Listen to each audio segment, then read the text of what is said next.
नमस्कार दोस्तों, आप देख रहे हैं फैंटेसी कहानियाँ। यहाँ आपको मिलेगी काल्पनिक दुनिया की अनोखी और रोमांचक कहानियाँ।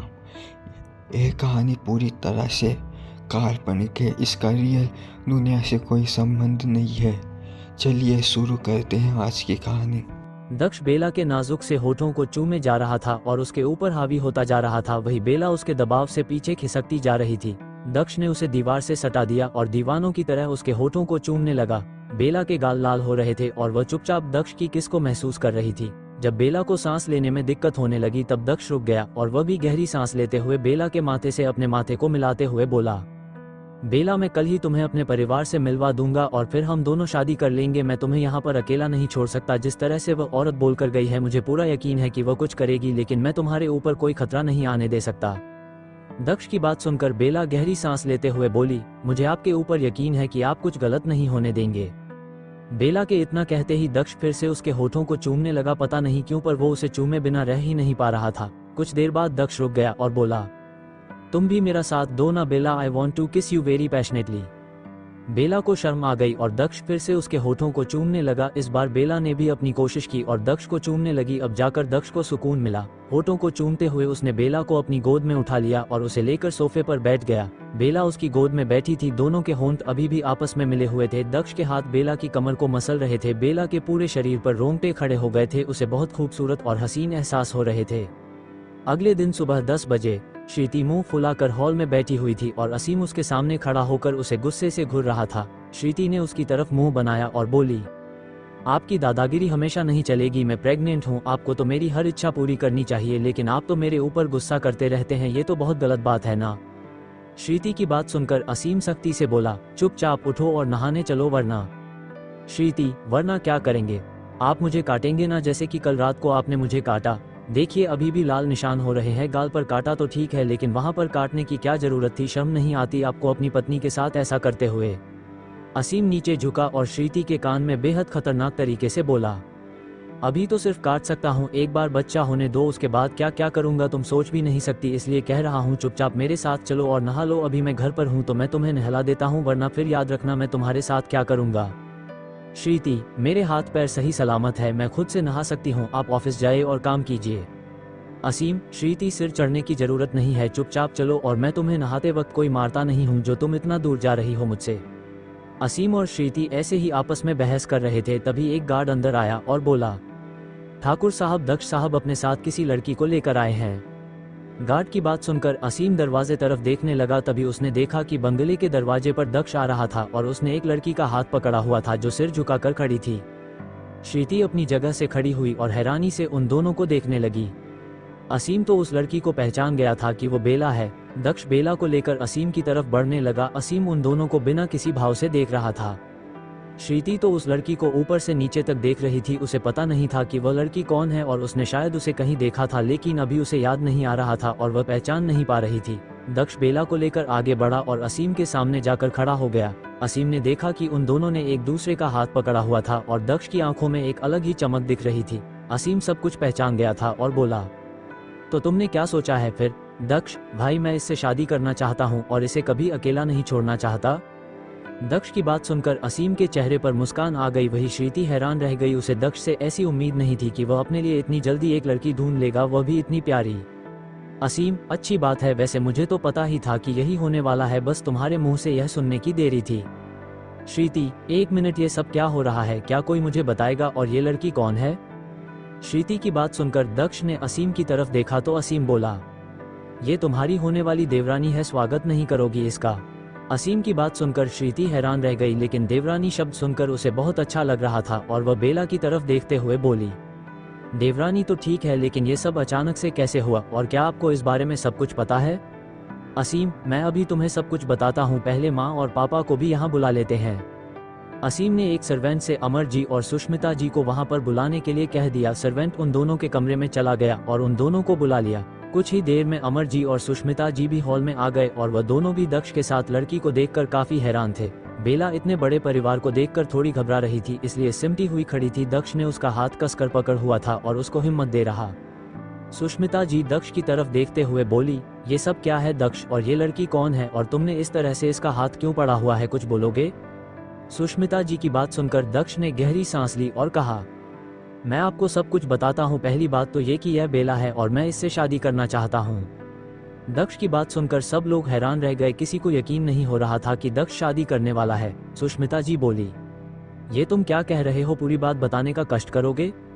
सुष्मिता जी के इतना कहते ही दक्ष ने उनको सब कुछ बता दिया कि किस तरह वो बेला से मिला था और किस तरह उसे पता चला कि बेला कितनी बड़ी मुसीबत में है। उसके पीछे गुंडे पड़े थे, उसके चाचा चाची उसे परेशान कर रहे थे, उसकी सारी प्रॉपर्टी को हड़प लिया था और उसे मारने की कोशिश भी कर रहे थे। लेकिन इन सब के दौरान दक्ष को बेला से प्यार हो गया और बेला को भी दक्ष से प्यार हो गया और असीम को भी इन सब के बारे में पता था। उसकी मदद से ही दक्ष ने बेला को उन गुंडों से बचाया था और अब बेला की जान भी सुरक्षित थी और उसकी प्रॉपर्टी भी उसे मिल गई थी। लेकिन अब दक्ष उससे शादी करना चाहता है।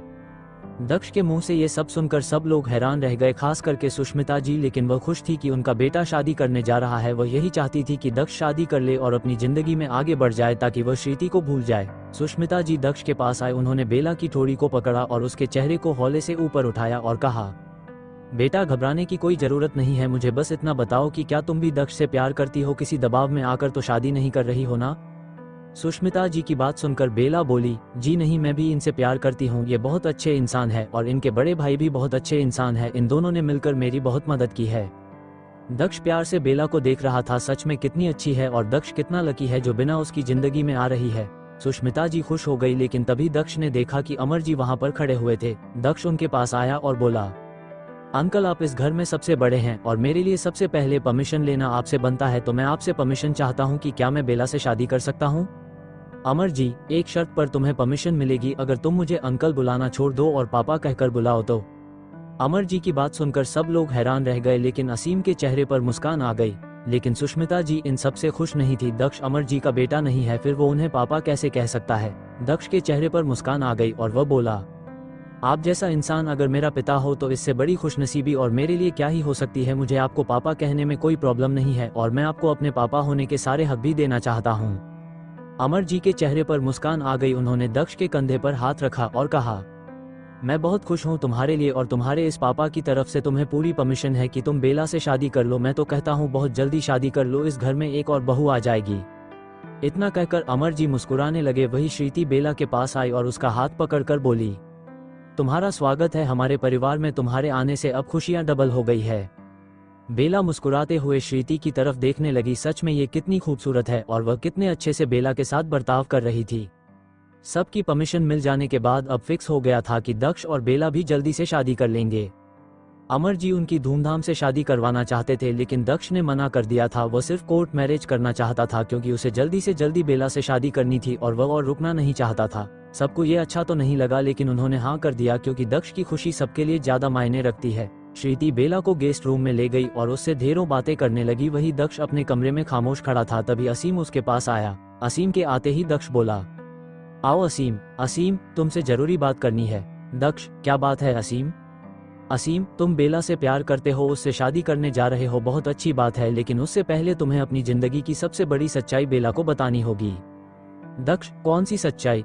असीम, यही सच्चाई कि बेला से पहले तुम श्रीति के लिए फीलिंग्स रखते थे और उससे शादी करना चाहते थे, लेकिन तुम्हें वक्त रहते सब कुछ एहसास हो गया और तुमने अपने कदम पीछे ले लिए। मैं चाहता हूँ कि तुम बेला से कुछ भी ना छुपाओ। कल को अगर उसे किसी और से यह पता चला तो तुम दोनों के रिश्ते में दरार आ सकती है। असीम की बात सुनकर दक्ष बोला, तुम एकदम सही कह रहे हो असीम, ये तो मैंने सोचा ही नहीं। इतनी बड़ी बात मैं अपनी लाइफ पार्टनर से कैसे छुपा सकता हूँ? मेरे दिल में श्रीति के लिए रिस्पेक्ट से ज्यादा और कुछ नहीं है। वह मेरे लिए मेरे बड़े भाई की पत्नी है, बस इतना ही है, बाकी और कुछ भी नहीं। श्रीति के लिए मैं कुछ भी कर सकता हूँ, लेकिन प्यार नहीं है मेरे दिल में उसके लिए। असीम, मुझे पता है और मुझे शुरुआत से ही बात पता थी कि तुम्हें श्रीति से सिर्फ अट्रैक्शन हुआ है और कुछ नहीं, इसलिए यह बात बेला को टाइम से बता देना, शादी से पहले ही बता देना। दक्ष ने हाँ कह दिया। उसने असीम का हाथ पकड़ा और बोला, कभी सोचा नहीं था कि जिससे दुश्मनी पाल कर बैठा हूँ वो मेरा बड़ा भाई निकलेगा, मेरा गाइडर निकलेगा। अच्छा हुआ जो तुम मुझे मिल गए। असीम, मैं वादा करता हूँ कि हमेशा मिलजुल कर साथ में रहेंगे। दक्ष की बात सुनकर असीम ने उसके कंधे पर हाथ रखा और प्यार से बोला, मैं भी वादा करता हूँ कि इसी तरह दोनों भाई मिलकर रहेंगे और पूरे परिवार को सही सलामत रखेंगे। दोनों एक दूसरे की तरफ देखकर मुस्कुराने लगे। रात के 10 बजे असीम बेड पर बैठकर अपने लैपटॉप पर कुछ काम कर रहा था, तभी बाथरूम का दरवाजा खुलता है और उसमें से श्रीति बेहद छोटी और अंग प्रदर्शक नाइटी पहनकर बाहर आती है। असीम की नज़र जब श्रीति पर पड़ती है तो उसका मुंह खुला का खुला रह जाता है। उसे तो यकीन नहीं हो रहा था कि श्रीति इस रूप में उसके सामने आएगी। श्रीति के शरीर के ज्यादातर हिस्से दिख रहे थे, या फिर यूं कहे कि शरीर का कुछ हिस्सा ही था जो छुपा हुआ था, बाकी सब कुछ दिख रहा था। उसकी नाइटी भी ट्रांसपेरेंट यानी कि पारदर्शी थी। असीम तो अंदर तक हिल गया था। उसने अपने लैपटॉप को एक तरफ रख और श्रीति की तरफ बढ़ने लगा, तभी श्रीति ने उसे नखरे दिखाए और उसकी तरफ पीठ करके खड़ी हो गई और आईने के सामने जाकर खुद के बाल संवारने लगी। असीम का दिल जोरों से धड़क रहा था। ये लड़की ने अब जो किया था, अब उसकी सजा ये खुद ही भुगतने वाली है। असीम भी श्रीति के पीछे खड़ा हो गया और उसकी कमर को पकड़ने लगा। श्रीति ने असीम को खुद से दूर किया और बोली, यह क्या कर रहे हैं आप, शर्म नहीं आती आपको? असीम नशे में चूर होकर बोला, शर्म करता तो तुम प्रेग्नेंट कैसे होती, प्लीज श्रीति आओ ना। असीम की बात सुनकर श्रीति उसकी तरफ मुड़ी और उसे खुद से दूर करते हुए बोली, भूलो मत कि मैं प्रेग्नेंट हूं, तो मैं आपके पास नहीं आ सकती, जाए अब आप सो जाइए। इतना कहकर श्रीति वहां से जाने लगी, तभी असीम ने उसका हाथ पकड़कर उसे अपनी बाहों में खींच लिया और उसके गाल को काटते हुए बोला, कैसे सो जाऊं, अब जो तुमने अरमानों को खड़ा कर दिया है तो तुम ही उन्हें शांत कर सकती हो, अब मुझे नींद नहीं आएगी। श्रीति, कितनी गंदी बातें करते हैं, आपको शर्म नहीं आती? असीम, बिल्कुल भी नहीं आती शर्म, अब आओ ना। श्रीति कुछ वक्त बिताते एक दूसरे के साथ। श्रीति जानबूझकर ये सब कर रही थी, वो असीम को तड़पाना चाहती थी और असीम तड़प भी रहा था। सिटी श्रीति, लेकिन अभी मुझे नींद आ रही है, अभी मुझे आपके साथ कुछ भी नहीं करना। असीम, मेरी जान, मैं ज्यादा कुछ नहीं करूंगा, बस थोड़ा सा प्यार करने दो प्लीज। श्रीति, क्यों सुबह तक तो मुझ पर गुस्सा कर रहे थे, चिल्ला रहे थे, और अब आपको मुझ पर प्यार आ रहा है क्योंकि मैं बहुत हॉट लग रही हूँ इसलिए? असीम, हाँ मेरी जान, और तो तुम हमेशा से हॉट हो, लेकिन मुझे तुम्हारे ऊपर बहुत प्यार आ रहा है, प्लीज पास आओ। इतना कहकर असीम श्रीति के होठों की तरफ बढ़ने लगा, लेकिन श्रीति ने अपना मुंह फेर लिया और हंसने लगी। असीम सब समझ रहा था, ये लड़की जानबूझकर कर रही है, लेकिन वह भी कौन सा कम था। उसने उसको अपनी गोद में उठा लिया और उसे बेड पर लेटा दिया। श्रीति असीम को देख रही थी और असीम उसके पैरों के पास जमीन पर खड़ा था। धीरे धीरे वह बेड पर चढ़ने लगा और उसके पैर के पास आया। उसने श्रीति के पैर को पकड़ा और उसे अपने सीने पर रगड़ने लगा। श्रीति ने अपनी आंखें बंद कर ली और चादर को कसकर पकड़ लिया। असीम ने अपनी शर्ट को उतार कर फेंक दिया और अब श्रीति के पैर असीम के सीने पर चल रहे थे। असीम मदहोश हो रहा था, दोनों की सांस बहुत तेज थी। असीम नशे में चूर होकर श्रीति को देख रहा था, वह सच में बहुत कमाल की लग रही थी। असीम ने श्रीति के पैर को पकड़ा और अपने दांतों के बीच दबा लिया। श्रीति ने तेज सांस ली और सुकून भरी मुस्कान भरने लगी। असीम उसके पैरों को चूमते हुए ऊपर की तरफ बढ़ने लगा। श्रीति का दिल जोरों से धड़क रहा था। उसने चादर को कसकर पकड़ हुआ था और असीम उसके जिस्म के हर अंग को चूम रहा था, काट रहा था। धीरे धीरे वो श्रीति के सीने तक पहुंच गया। उसकी ड्रेस को उतार कर फेंक दिया। अब श्रीति निर्वस्त्र असीम के सामने लेटी हुई थी। असीम ने भी अपनी बेल्ट निकाल कर फेंक दी और अपनी पैंट के बटन को खोल दिया। ये देखकर श्रीति हैरान रह गई और बोली, ये क्या कर रहे हैं असीम, आपको पता है ना हमारे बीच ऐसा कुछ भी नहीं हो सकता। असीम, मुझे सब पता है श्रीति, मैं लेवल 2 तक नहीं पहुंच सकता, लेकिन लेवल 1 पर तो रह सकता हूं ना। असीम की बात सुनकर श्रीति के गाल लाल हो गए। उसे बहुत शर्म आने लगी। असीम ने उसे खड़ा किया और अपनी गोद में बिठा लिया। दोनों बिना कपड़ों के एक दूसरे के बेहद करीब थे और एक दूसरे के शरीर को महसूस कर रहे थे। असीम ने श्रीति के होठों को चूमना शुरू कर दिया। वो उसे दीवानों की तरह चूमने लगा। श्रीति भी उसे चूम रही थी। दोनों ही एक दूसरे में खो चुके थे। कुछ देर बाद असीम बेड पर लेटा हुआ था और उसके माथे पर पसीना छलक रहा था। उसकी आंखें बंद थी और वह गहरी सांस ले रहा था और उसके हाथ स्वीटी के बालों में चल रहे थे। श्रीति असीम के पूरे बदन को चूम रही थी, ऊपर से लेकर नीचे तक, नीचे से लेकर ऊपर तक। श्रीति असीम के ऊपर बैठ गई और उसके सीने पर अपने हाथ रगड़ते हुए बोली, असीम, अभी तक तो 6वां महीना हुआ है, अभी तो बहुत टाइम बचा है, हम कब तक कंट्रोल करेंगे? असीम भी नशे में चूर होकर बोला, पता नहीं श्रीति, मैं खुद अपने आप को नहीं रोक पा रहा हूँ, जी चाहता है खा जाऊं तुम्हें कच्चा और डकार भी न लूं। असीम की बात सुनकर श्रीति मुस्कुराने लगी और उसके ऊपर लेट गई। असीम ने कसकर उसको अपनी बाहों में भर लिया और अपनी आंखें बंद करके वह दोनों गहरी नींद में चले गए। बेला अपने कमरे में चुपचाप खिड़की के पास खड़ी थी और बाहर देख रही थी। तभी उसके कमरे का दरवाजा खटखटाया गया। बेला दरवाजे के पास आई। उसने दरवाजा खोला तो देखा सामने दक्ष खड़ा था। दक्ष को देखकर बेल को शर्म आ गई और उसने अपनी नजरें झुका ली। दक्ष उसके प्यारी सी चेहरे को देखकर बोला, क्या मैं अंदर आ सकता हूँ? बेला ने हाँ में अपनी गर्दन हिला दी और वह वहां से चली गई। दक्ष भी कमरे के अंदर आ गया। उसने कमरे के दरवाजे को अंदर से बंद कर दिया। बेला वापस खिड़की के पास जाकर खड़ी हो गई थी और दक्ष भी उसके पास जाकर खड़ा हो गया। उसने बेला का हाथ पकड़ा और बोला, बेला, अब हमारी शादी होने वाली है, हम जिंदगी भर के साथी बनने वाले हैं, तो हम दोनों के बीच में कुछ भी छुपा नहीं रहना चाहिए। बेला हैरानी से दक्ष की तरफ देख रही थी। तभी दक्ष ने गहरी सांस ली और कहा, एक बात है जो मैंने अभी तक तुम्हें बताई नहीं है, बाकी तो तुम्हें हमारे परिवार के बारे में पता ही चल चुका है कि मेरे पिता इस दुनिया में नहीं है और मेरी माँ और असीम की माँ एक ही है और असीम मेरा भाई है। लेकिन एक खास बात है जो शायद तुम्हें बताना ज्यादा जरूरी है, और वह बात यह है कि मैंने भी अपनी जिंदगी में गलती की है जिसका पछतावा मुझे अभी तक है, और वह गलती यह है कि अपने ही भाई की पत्नी पर नजर डालना।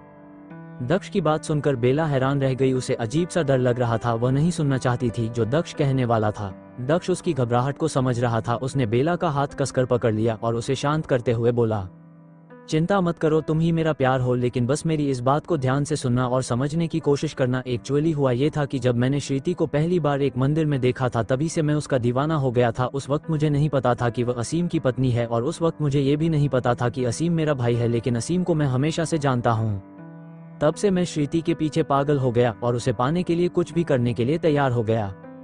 धीरे धीरे मुझे लगने लगा कि मैं श्रीति से प्यार करता हूँ और मुझे उससे शादी करनी है। मुझे उसे किसी भी तरह से असीम से दूर करना है, उन दोनों को अलग करना है। उसके लिए मैंने बहुत कोशिश है कि असीम की दूसरी माँ के साथ हाथ भी मिलाया, लेकिन धीरे धीरे मुझे एहसास हुआ कि मैं ये गलत कर रहा हूँ, क्योंकि असीम और श्रीति एक दूसरे से बहुत प्यार करते हैं। उन दोनों को अलग करना गलत था, इसलिए मैं पीछे हट गया और मैंने असीम को सब कुछ बता दिया। और उसके बाद तुम मेरी जिंदगी में आए तो धीरे धीरे मुझे एहसास हुआ कि सच्चा प्यार क्या होता है और अट्रैक्शन क्या होता है। मुझे श्रीति की खूबसूरती से अट्रैक्शन हुआ था, लेकिन तुमसे सच्चा प्यार हुआ है, और अब मैं अपनी पूरी जिंदगी तुम्हारे साथ बिताना चाहता हूँ। इतना कहकर दक्ष एक बार के लिए चुप हो गया और गौर से बेला के चेहरे को देखने लगा। दक्ष ने गहरी सांस ली और कहा, देखो, यही बात थी जो मुझे तुम्हें बतानी थी। अब मैं तुम्हें सब कुछ बता चुका हूँ और कसम खाकर कहता हूँ कि अब मेरे दिल में और दिमाग में श्रीति के लिए सिर्फ इज्जत है, क्योंकि वह मेरे बड़े भाई की पत्नी है। ऐसा नहीं है कि मुझे श्रीति की चिंता नहीं है, मुझे उसकी बहुत चिंता है। मैं उसके लिए कुछ भी कर सकता हूँ, लेकिन प्यार नहीं। श्रीति का पहला और आखिरी प्यार असीम है और मेरा पहला और आखिरी प्यार तुम हो। तो बस यही मेरी जिंदगी की सच्चाई है। मैं तुमसे बहुत प्यार करता हूँ बेला, और तुम्हारे बिना नहीं रह सकता, इसलिए तो इतनी जल्दबाजी में तुमसे शादी कर रहा हूँ। दक्ष की बात सुनकर बेला के चेहरे पर मुस्कान आ गई। उसने दक्ष का हाथ पकड़ा और प्यार से बोली, आज मुझे आपसे और भी ज्यादा प्यार हो गया, क्योंकि आपने अपनी सच्चाई मुझे साफ साफ बता दी। आप चाहते तो ये बात छुपा कर रख सकते थे, मुझे कभी पता नहीं चलता, लेकिन फिर भी आपने मुझे सब कुछ बता दिया। अब हमारे बीच में सब कुछ पारदर्शी है, बिल्कुल एक कांच की तरह, और इस कांच पर हम दोनों हमारे प्यार के रंग लगाएंगे, जिसमें सिर्फ हम दोनों होंगे और कोई नहीं। बेला की बात सुनकर दक्ष के चेहरे पर मुस्कान आ गई। उसे बेला के ऊपर बहुत प्यार आ रहा था। उसने कसकर बेला को अपने सीने से लगा लिया और उसके बालों को चूमने लगा। बेला ने भी दक्ष को कसकर पकड़ लिया। अब उन दोनों के बीच में कुछ भी छुपा हुआ नहीं था, सब कुछ क्लियर हो चुका था और यह उनके रिश्ते के लिए एकदम सही था। 2 दिन बाद बेला और दक्ष ने कोर्ट मैरिज कर ली और बाद में मंदिर में जाकर भगवान के आगे शादी भी कर ली। सब कुछ बहुत सिंपल तरीके से हुआ था। शादी करने के बाद दक्ष और बेला ठाकुर विला पहुंच गए, जहां पर नई दुल्हन का धूमधाम से स्वागत किया गया। बेला ने डार्क रेड कलर की हैवी साड़ी पहनी हुई थी और दुल्हन के अवतार में वह बहुत खूबसूरत लग रही थी। दक्ष तो उसे देखकर पागल हुए जा रहा था। वह बहुत खुश था कि अब बेला उसकी पत्नी बन चुकी है और कानूनी तौर पर बेला के ऊपर दक्ष का अधिकार है। अब बेला को दक्ष से कोई दूर नहीं कर सकता। डिनर करने के बाद श्रीति बेला को दक्ष के कमरे में ले गई। कमरे को देखकर बेला का दिल धक धक करने लगा। पूरा कमरा खूबसूरत तरीके से सजाया गया था। बेड पर गुलाब की पंखुड़ियां से ड और बी लिखा हुआ था। बेला के कदम वहीं रुक गए। तभी श्रीति मुस्कुराते हुए बोली, अब घबराने से कोई फायदा नहीं है। अब तो तुम उस जाल में फंस चुकी हो जहां पर जिंदगी भर रहना पड़ेगा, जैसे कि मैं रह रही हूँ। श्रीति की बात सुनकर बेला मुस्कुराने लगी। श्रीति ने बेला ने को बेड पर बिठाया और बोली, हमारे देवर जी को नाराज मत करना, जैसा जैसा वो कहे वैसा वैसा करती जाना और जैसा वो करे उन्हें करने देना। श्रीति हंसने लगी। वही बेला को शर्म आ रही थी। श्रीति ने बेला को ऑल द बेस्ट कहा और कमरे से बाहर चली गई। कुछ देर बाद दक्ष अपने कमरे के अंदर आया और उसने दरवाजे को अंदर से बंद कर दिया। दरवाजे की आवाज सुनते ही बेला ने अपनी साड़ी को कसकर पकड़ लिया। उसका दिल जोरों से धड़क रहा था। वही दक्ष उसको दीवानों की तरह देख रहा था। उसके चेहरे पर बेहद आकर्षक मुस्कान थी। दक्ष अपनी नई नवेली दुल्हन की तरफ बढ़ने लगा। दक्ष के चेहरे पर आकर्षक मुस्कान थी। उसने व्हाइट शर्ट और ब्लैक पैंट पहना हुआ था। दक्ष बेला की तरफ बढ़ने लगा। जैसे जैसे वह बेला के करीब आ रहा था वैसे वैसे बेला की सांसें तेज हो रही थी। उसका दिल जोरों से धड़क रहा था। उसने अपनी नजरें झुका ली थी और साड़ी को कसकर पकड़ लिया था। दक्ष ठीक बेला के पास आ गया और उसके झुके हुए चेहरे को देखते हुए बोला, कब तक इस तरीके से बैठी रहोगी जबकि तुम्हें पता है कि कुछ देर बाद क्या होने वाला है। दक्ष की बात सुनते ही बेला ने अपनी आंखें कसकर बंद कर ली और घबराने लगी। उसकी ऐसी हालत देखकर दक्ष के चेहरे पर मुस्कान आ गई। वह बेला के पास बेड पर बैठ गया। उसने उसके हाथ को पकड़ने की कोशिश की तो बेला ने अपना हाथ पीछे ले लिया और बेड पर पीछे खिसकने लगी। ये देखकर दक्ष उसका और ज्यादा दीवाना हो गया। वह उसके और करीब जाने लगा तो बेला और पीछे हटने लगी। दक्ष को उसे परेशान करने में बहुत मजा आ रहा था, लेकिन फिलहाल वह उसके साथ अपने रिश्ते को आगे बढ़ाना चाहता था, लेकिन ये लड़की समझ ही नहीं रही थी। दक्ष उसकी और करीब आया तो बेला और पीछे जाने लगे। तभी दक्ष ने उसका पैर पकड़ लिया। ये देखकर बेला घबरा गई। दक्ष बेड पर चढ़ आया और बेला के पैर को पकड़कर उसे अपने करीब खींच लिया। बेला जैसे ही दक्ष के करीब आए तो दक्ष ने बेला की कमर को पकड़कर उसे बेड पर गिरा दिया और खुद उसके ऊपर चढ़ आया। ये देखकर बेला हद से ज्यादा घबराने लगी। उसकी सांसें बहुत तेज हो रही थी। दक्ष अपने होंठ बेला के होठों की तरफ बढ़ाने लगा। तभी बेला ने अपने होठों को आपस में बंद कर लिया ताकि दक्ष उसे चूम ना सके, लेकिन दक्ष कौन सा कम था, वह बेला की ठोड़ी को चूमने लगा। धीरे धीरे उसके गले तक पहुंच गया और दीवानों की तरह उसके गले को चूमने लगा। बेला भी मदहोश हो रही थी, लेकिन तभी उसने दक्ष को धक्का दे दिया और मौका पाते ही बेड से उठकर वहां से जाने लगी। दक्ष बेड पर बैठ गया और नशे में चूर होकर बेला को देखने लगा जो वहां से जा रही थी। दक्ष तेजी से बेड से उठ गया और बेला कहीं और दूर जाती इससे पहले उसने बेला की साड़ी के पल्लू को पकड़ लिया। बेला वहीं रुक गई और घबराने लगी। उसने अपने पल्लू को कसकर पकड़ लिया क्योंकि दक्ष उसके पल्लू को खींच रहा था। दक्ष की आंखों में नशा साफ साफ दिख रहा था, वही बेला घबरा रही थी। दक्ष ने एक झटके से बेला के पल्लू को खींच लिया तो पल्लू के साथ साथ बेला भी दक्ष की तरफ आ गई और उसके सीने से टकरा गई। अब बेला दक्ष की बाहों में थी। दक्ष ने उसकी कमर को और उसके पेट को कसकर पकड़ लिया और उसके गले को चूमते हुए बोला, मेरी जान, मेहनत मत करो क्योंकि इसके बाद तुम्हें बहुत मेहनत करनी है। उसके लिए थोड़ी ताकत बचाकर रखो। वैसे भी तुम बचकर कहीं नहीं जा सकती। अब मेरा कानूनी हक है तुम्हारे साथ ये सब करने का। दक्ष की बात सुनकर बेला को बहुत घबराहट हो रही थी, लेकिन अंदर ही अंदर वो बहुत खुश थी। धीरे धीरे दक्ष उसके पूरे बदन को चूमने लगा। उसने साड़ी के पल्लू को नीचे गिरा दिया और बेला को अपनी तरफ घुमाया। सामने से बेला को देखकर दक्ष के मुंह से आह निकल गई। वह सच में बहुत हॉट लग रही थी। उसका पल्लू नीचे गिरा हुआ था और उसने लाल कलर का ब्लाउज पहना हुआ था जिसके ऊपर से उसके सीने दिख रहे थे और उसका गोरा सा पेट भी दिख रहा था जो सिकुड़ रहा था घबराहट के मारे। दक्ष जमीन पर बैठ गया और नशे में चूर होकर बेला के पेट को देखने लगा। उसने उसके पेट को पकड़ लिया और अपना मुंह घुसा लिया। बेला के मुंह से आह निकल गई और दक्ष उसके पेट को दीवानों की तरह चूमने और काटने लगा। बेला के हाथ दक्ष के बालों में चल रहे थे और वो उसके पेट को चूम रहा था। धीरे धीरे दक्ष के हाथ बेला की साड़ी के अंदर घुसने लगे। उसके पैरों को पकड़ते हुए ऊपर की तरफ बढ़ रहा था। धीरे धीरे उसके हाथ बेला के घुटनों तक पहुंच गए। बेला के पसीने निकल रहे थे। दक्ष कुछ ज्यादा ही आगे बढ़ रहा था। धीरे धीरे दक्ष का हाथ और ऊपर बढ़ता गया और कुछ ही देर में बेला के मुंह से एक चीख निकल गई। उसकी हालत बहुत खराब हो रही थी और दक्ष उसे छोड़ नहीं रहा था। दक्ष ने बेला की साड़ी के अंदर से अपने हाथ बाहर निकाले और वह बेला के सामने खड़ा हो गया। उसने बेला को अपनी गोद में उठाया और उसे बेड पर लेटा दिया। बेला को बहुत शर्म आ रही थी। अभी अभी जो दक्ष ने उसके साथ किया था उसके बाद तो वो उससे नजरें नहीं मिला पा रही थी। दक्ष ने बेला की पूरी साड़ी को उतार कर फेंक दिया। अब बेला सिर्फ पेटीकोट और ब्लाउज में थी, लेकिन दक्ष को यह मंजूर नहीं था। दक्ष ने बेला के ब्लाउज को उतार कर फेंक दिया। बेला ने अपनी आंखें बंद कर ली और दक्ष ने उसके सीने को पकड़ लिया और उन्हें चूमने लगा। बिना बहुत घबरा रही थी, उसकी हालत खराब हो रही थी। दक्ष उठा और बेला को देखते हुए उसने अपनी शर्ट को निकाल कर फेंक दिया। दक्ष के आकर्षक सीने को देखकर बेला घायल हो रही थी। वो उसके ऊपर आ गया और उसके होठों को बेतहाशा चूमने लगा। दोनों के सीने आपस में मिल गए थे। वह दोनों ही एक दूसरे से चिपक कर एक दूसरे को प्यार कर रहे थे। कुछ देर बाद दक्ष ने बेल के पेटीकोट को भी निकाल कर फेंक दिया। अब बेला के बदन पर एक भी कपड़ा नहीं था। वो निर्वस्त्र होकर दक्ष के सामने लेटी हुई थी। दक्ष उसे इस तरह से देखकर पागल हो रहा था और उसके ऊपर टूटना चाहता था। दक्ष ने अपना बेल्ट निकाला और बेला को दिखाते हुए उसे फेंक दिया। फिर उसने बेहद नशे से अपने पेट का बटन को खोल दिया। ये देखकर बेला घबराने लगी। उसकी सांसें तेज हो रही थी।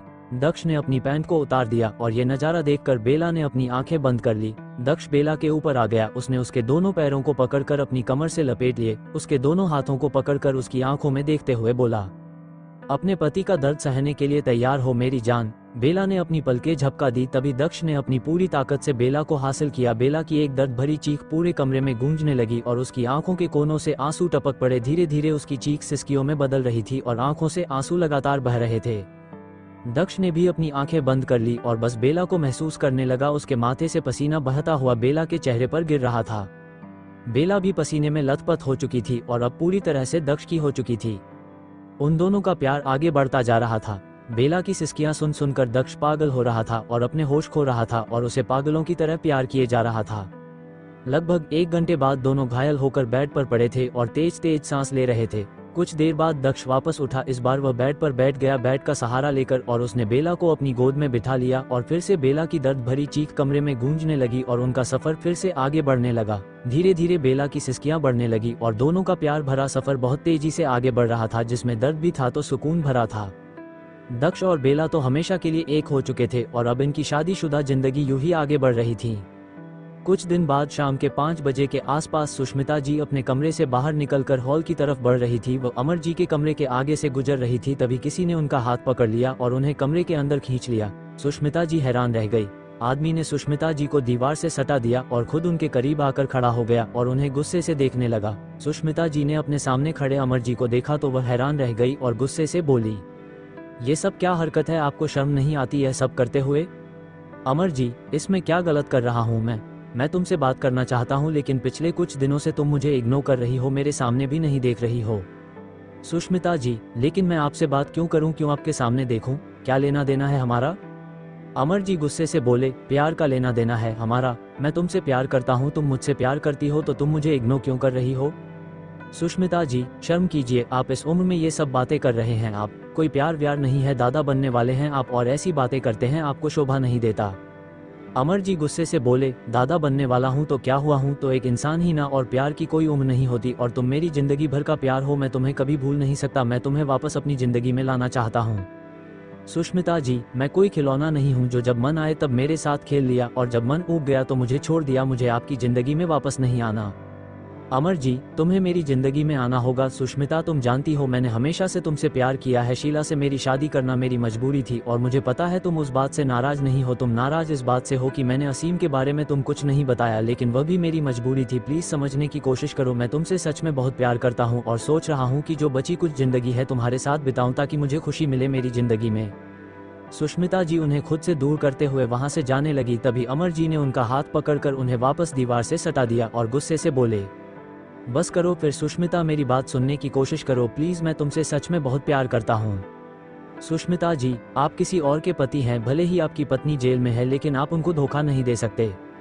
अमर जी, मैं किसी का पति नहीं हूँ। मैंने और शीला ने एक दूसरे को डिवोर्स दे दिया है और डिवोर्स पेपर मेरे पास है, चाहो तो मैं तुम्हें दिखा दूँ।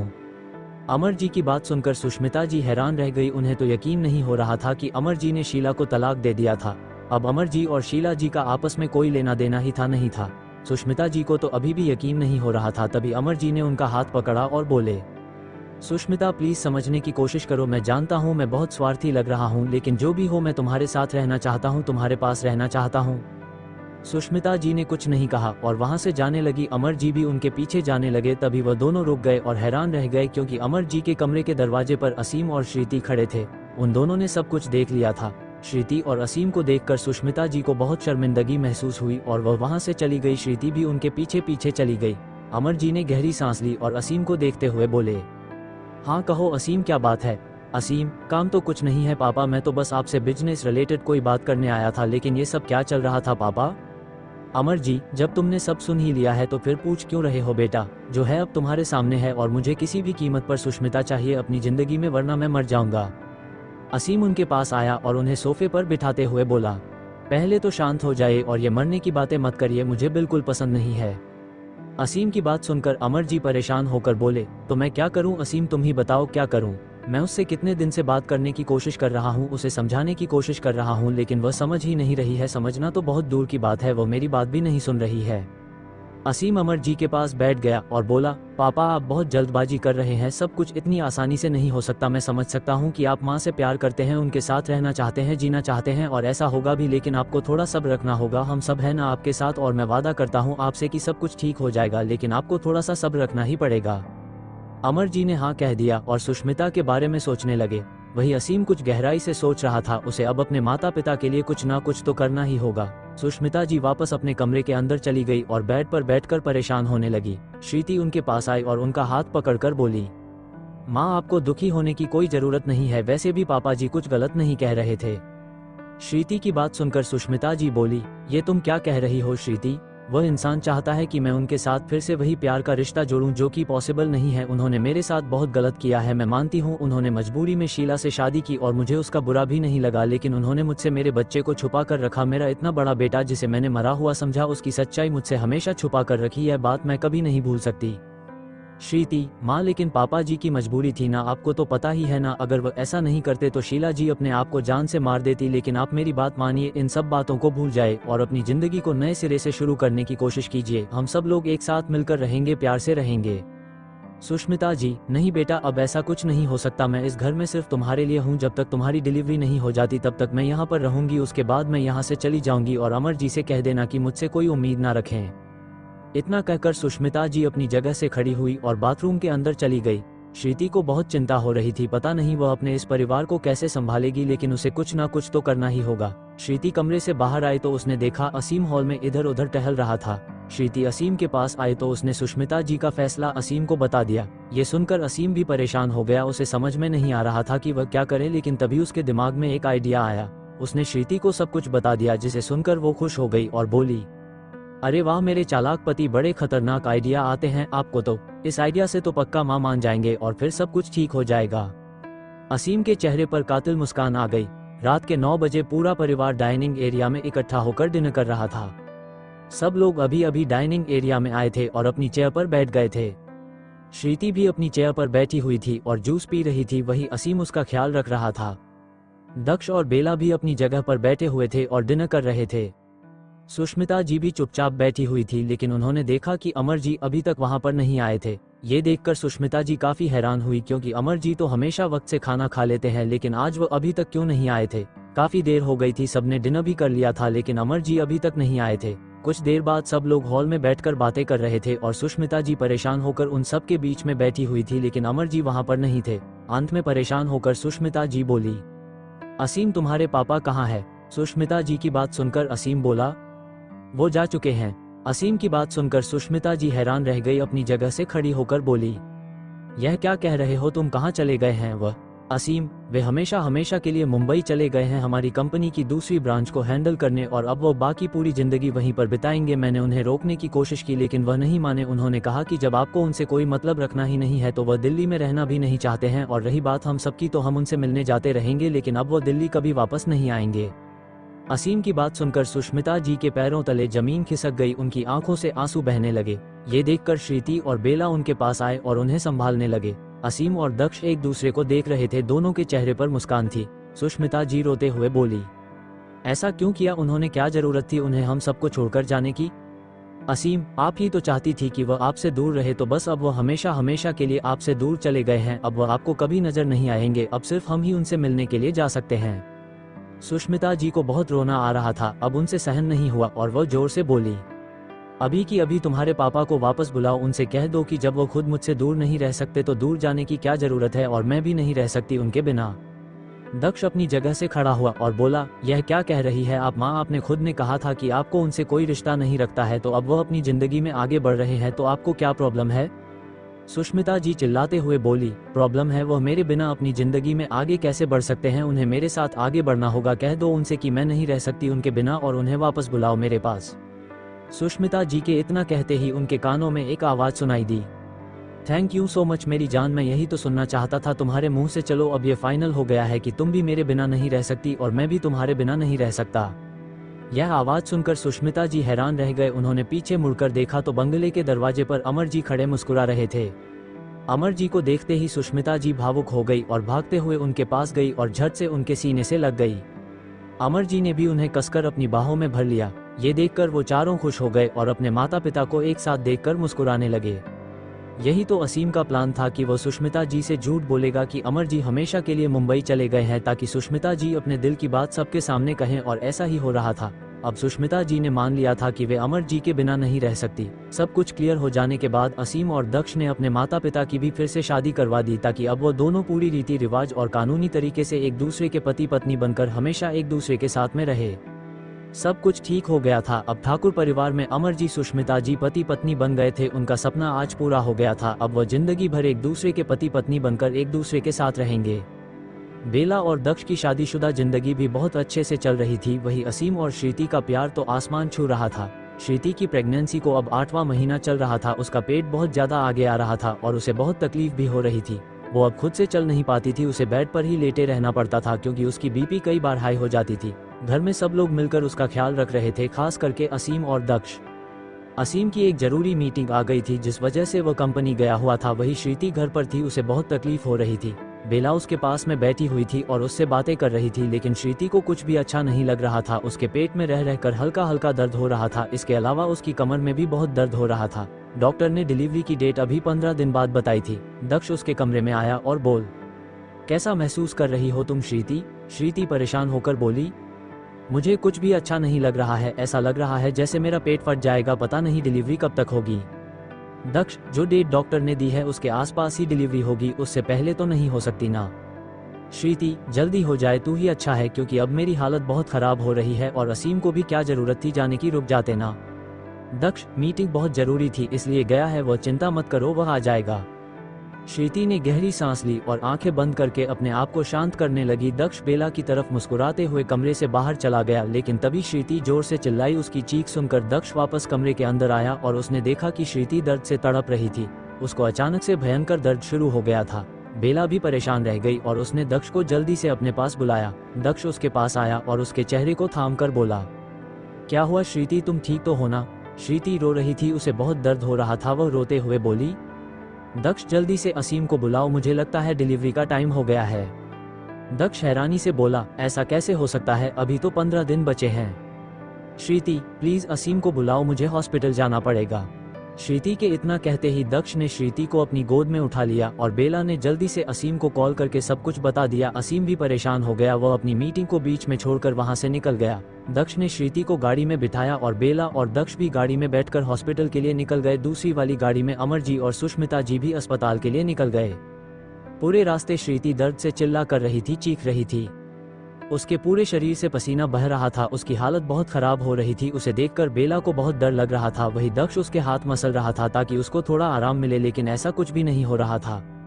बड़ी मुश्किल से वो लोग अस्पताल पहुंचे और श्रीति को तुरंत डिलीवरी रूम में एडमिट करवा दिया गया। श्रीति की पर्सनल डॉक्टर आ चुकी थी उसका चेकअप करने के लिए। कुछ ही देर में असीम भी हॉस्पिटल पहुंच गया और वह सीधा डिलीवरी रूम के अंदर चला गया। तभी उसने देखा कि उसकी बीवी बेड पर लेटी हुई तड़प रही थी, चिल्ला रही थी, उसे बहुत दर्द हो रहा था। वही डॉक्टर उसे हैंडल कर रहे थे।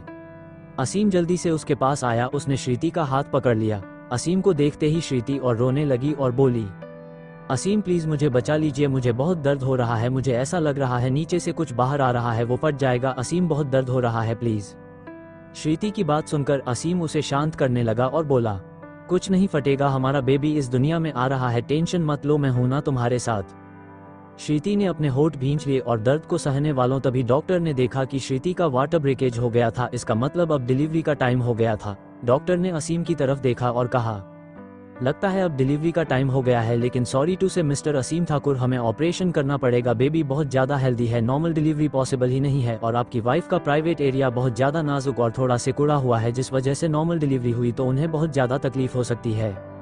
डॉक्टर की बात सुनकर असीम परेशान हो गया। वह नहीं चाहता था कि श्रीति का ऑपरेशन हो, क्योंकि ऑपरेशन से कहीं ना कहीं शरीर में खराबी हो ही जाती है, लेकिन अब जब नॉर्मल डिलीवरी पॉसिबल ही नहीं थी तो ऑपरेशन ही करवाना जरूरी था। असीम ने सोच समझकर डॉक्टर से हाँ कह दिया। श्रीति दर्द में तड़प रही थी, इसलिए उसे पता नहीं था कि उसके आसपास क्या बातचीत हो रही है, वरना ऑपरेशन के नाम से वह चिल्लाने लग जाती। कुछ ही डॉक्टर में डॉक्टर ने श्रीति को बेहोशी का इंजेक्शन दे दिया। वो अब अपने होश में नहीं थी और डॉक्टर अपना काम कर रहे थे। असीम श्रीति के सिरहाने खड़ा था और उसके बालों में हाथ फेर रहा था। श्रीति के चेहरे पर थकावट और कमजोरी साफ साफ दिख रही थी, लेकिन उसे होश नहीं था, वह आंखें बंद करके लेटी हुई थी। डॉक्टर ने ऑपरेशन शुरू कर दिया था और श्रीति की डिलीवरी भी शुरू हो गई थी। असीम को बहुत चिंता हो रही थी श्रीति और अपने बच्चे की। वो अंदर ही अंदर भगवान को याद कर रहा था। डिलीवरी रूम के बाहर खड़े परिवार वाले भी चिंता में थे, क्योंकि अभी तक कुछ हुआ भी नहीं था। लगभग 1-1.5 घंटे बाद ऑपरेशन पूरा हुआ और डॉक्टर के हाथ में एक छोटा सा बच्चा था जो रो नहीं रहा था, उसकी आंखें बंद थी। ये देखकर डॉक्टर को थोड़ी चिंता हुई। उन्होंने बच्चे को उल्टा किया और उसकी पीठ को थपथपाने लगे, लेकिन फिर भी बच्चा नहीं रोया। डॉक्टर ने कई बार कोशिश की लेकिन बच्चा नहीं रोया। ये देखकर डॉक्टर परेशान हो गए। उन्होंने बच्चों को वापस अपनी गोद में लिया तो देखा बच्चा आंखें खोलकर डॉक्टर को देख रहा था। ये देखकर डॉक्टर को काफी हैरानी हुई, लेकिन उन्हें एक बात की शांति थी कि बच्चा सही सलामत है। वह बच्चा बिल्कुल भी रोया नहीं था और टुकुर टुकुर अपनी बड़ी बड़ी आंखों से डॉक्टर को देख रहा था।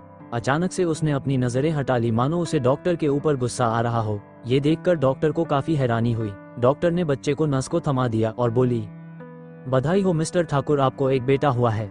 डॉक्टर की बात सुनकर असीम ने झट से डॉक्टर की तरफ देखा। वह बहुत खुश हो गया, लेकिन उसे अचानक से उसे हैरानी हुई और वह बोला, लेकिन बच्चे की रोने की आवाज़ तो नहीं आई। डॉक्टर, इस बात से तो हम भी हैरान हैं, लेकिन आपका बच्चा बिल्कुल सही सलामत है, पर वो रो नहीं रहा है। डॉक्टर की बात सुनकर असीम हैरान रह गया और नर्स की तरफ देखने लगा जो कि उसके बच्चे को साफ कर रही थी। असीम बहुत बेचैन हो रहा था अपने बच्चे की झलक देखने के लिए। कुछ ही देर में नर्स बच्चे को लेकर असीम के पास आई। अपने नन्हे से बच्चे को देखकर असीम की आंखों में पानी भर आया। वह भावुक हो गया था उस नन्ही सी जान को देखकर जो बिल्कुल उसकी तरह दिख रहा था, लेकिन वह बहुत शांत था, या यूं कहो उसके चेहरे पर कोई हाव भाव नहीं थे। ये देखकर असीम को काफी हैरानी हुई, लेकिन उसने अपने बच्चे की तरफ अपने हाथ बढ़ा दिए। उसके हाथ कांप रहे थे, लेकिन वह बहुत खुश था। उसने अपनी नन्ही सी जान को अपनी गोद में ले लिया और प्यार सिर्फ चूमने लगा। असीम के ऐसा करते ही बच्चे को थोड़ा अच्छा नहीं लगा और वह अपना चेहरा इधर उधर घुमाने लगा और उसका चेहरा लाल हो गया। ये देखकर असीम मुस्कुराने लगा और बोला, लगता है आपको पसंद नहीं है कि कोई आपको इस तरह से टच करे। कोई बात नहीं बेटा, हम तो आपके बाप हैं, हमें तो हर तरह के हक है। इतना कहकर असीम ने अपने बच्चे को सीने से लगा लिया, लेकिन बच्चे के मुंह से कोई भी आवाज नहीं निकली। असीम को काफी हैरानी हुई, उसे चिंता भी हो रही थी और वह डॉक्टर से बोला, मेरा बच्चा ठीक तो है ना? ना ये रो रहा है, ना ये कुछ कर रहा है, कोई टेंशन वाली बात तो नहीं है ना? डॉक्टर, जहाँ तक मुझे लगता है कोई टेंशन वाली बात नहीं है, लेकिन हम इसका पूरा चेकअप करते हैं, फिर सब कुछ पता चल जाएगा। असीम ने एक नज़र शिद्दत से अपनी श्रीति की तरफ देखा जो बेहोश थी, और फिर प्यार से अपने बच्चे को देखा, लेकिन वो बच्चा चुपचाप अपने पापा को देख रहा था। वो एकदम मासूमियत से बस असीम को देख रहा था। असीम ने उसके माथे को चूम लिया और बच्चे को लेकर बाहर चला गया। बाहर सब लोग पागल हो गए उस छोटे से बच्चे को देखकर। इतने सालों बाद घर में खुशियां आई थी एक नन्हे से बच्चे के रूप में। अमर जी और सुष्मिता जी दादा दादी बन गए थे, दक्ष और बेला चाचा चाची बन गए थे। पूरा परिवार बहुत खुश हो गया था उस बच्चे को देखकर, और वह बच्चा सब लोगों को बस अपनी आंखों से देख रहा था, अपने मुंह से कुछ भी आवाज नहीं निकाल रहा था। अमर जी बच्चे के माथे को चूमने लगे, तभी बच्चे ने थोड़ा सा रोना धोना शुरू कर दिया। ये देखकर असीम ने चैन की सांस ले। चलो, उसका बच्चा रो तो रहा था, इसका मतलब वह नॉर्मल है। अमर जी ने उसे चूमना बंद किया तो बच्चा एकदम से चुप हो गया। ये देखकर सब लोग मुस्कुराने लगे और दक्ष बोला, लगता है इन महाशय को पसंद नहीं है कि कोई इन्हें टच करे। असीम, हाँ, मैं भी जब इसे चूम रहा था तब यह मुंह बना रहा था। सब लोग प्यार से छोटे से बच्चे को देख रहे थे जो अभी से काफी निखराले है और सबसे अलग भी। असीम बच्चे को लेकर डॉक्टर के केबिन में चला गया ताकि डॉक्टर अच्छे से बच्चे का चेकअप कर सके। कुछ देर बाद बच्चे का चेकअप हो गया और डॉक्टर बोली, मिस्टर असीम, टेंशन की कोई बात नहीं है, बच्चा बिल्कुल नॉर्मल है। इसका दिमागी स्तर भी बहुत तेज है, बच्चे का ग्रोथ बहुत फास्ट है, जैसे कि यह प्रीमेच्योर डिलीवर हुआ है, लेकिन फिर भी बहुत हेल्दी है और इसका दिमाग भी काफी तेज दिख रहा है बाकी बच्चों की तुलना में। और रही बात यह नहीं रोया तो उसके पीछे कोई खास वजह नहीं है, शायद इसे रोना धोना पसंद नहीं है अभी से। ये जनाब सख्त मर्द हैं। डॉक्टर की बात सुनकर असीम प्यार से अपने बच्चे को देखने लगा जो अपने आप में ही मस्त था। वो अपनी छोटी सी हथेली देख रहा था। असीम ने उसके माथे को चूम लिया। कुछ देर बाद असीम अपने बच्चे को लेकर श्रीति के पास डिलीवरी रूम में चला गया। श्रीति को भी होश आ चुका था, वह अपने बच्चे का ही इंतजार कर रही थी। वह काफी कमजोर महसूस कर रही थी और उसका अभी अभी ऑपरेशन हुआ था तो उसके अंदर इतनी ताकत भी नहीं थी। असीम अपने बच्चे को लेकर श्रीति के पास आया। श्रीति ने असीम की गोद में जब छोटे से बच्चे को देखा तो वो भावुक गई और अपने आंसुओं को बहने से रोक नहीं पाए। वो रो रही थी, उसे देखकर छोटा सा बच्चा हैरान था और वह एकटक अपनी माँ को देख रहा था, लेकिन अचानक से उसके चेहरे पर मुस्कान आ गई और ये देखकर असीम काफी हैरान था। कितनी देर से जिस बच्चे ने अपने चेहरे पर कोई भी भाव नहीं आने दिया वह अपनी माँ को देखकर मुस्कुरा रहा था, और यह बहुत बड़ी बात थी। इससे साफ जाहिर होता है कि बच्चा श्रीति को बहुत पसंद करता है। अपने छोटे से बच्चे की मुस्कान देखकर श्रीति भी बहुत खुश हो गई। असीम बच्चे को लेकर श्रीति के पास आया। उसने दूर से अपने बच्चे के माथे पर हाथ रखा और उसे दुनिया भर की दुआएं दी, क्योंकि अभी वो बच्चे को गोद में उठा नहीं सकती थी।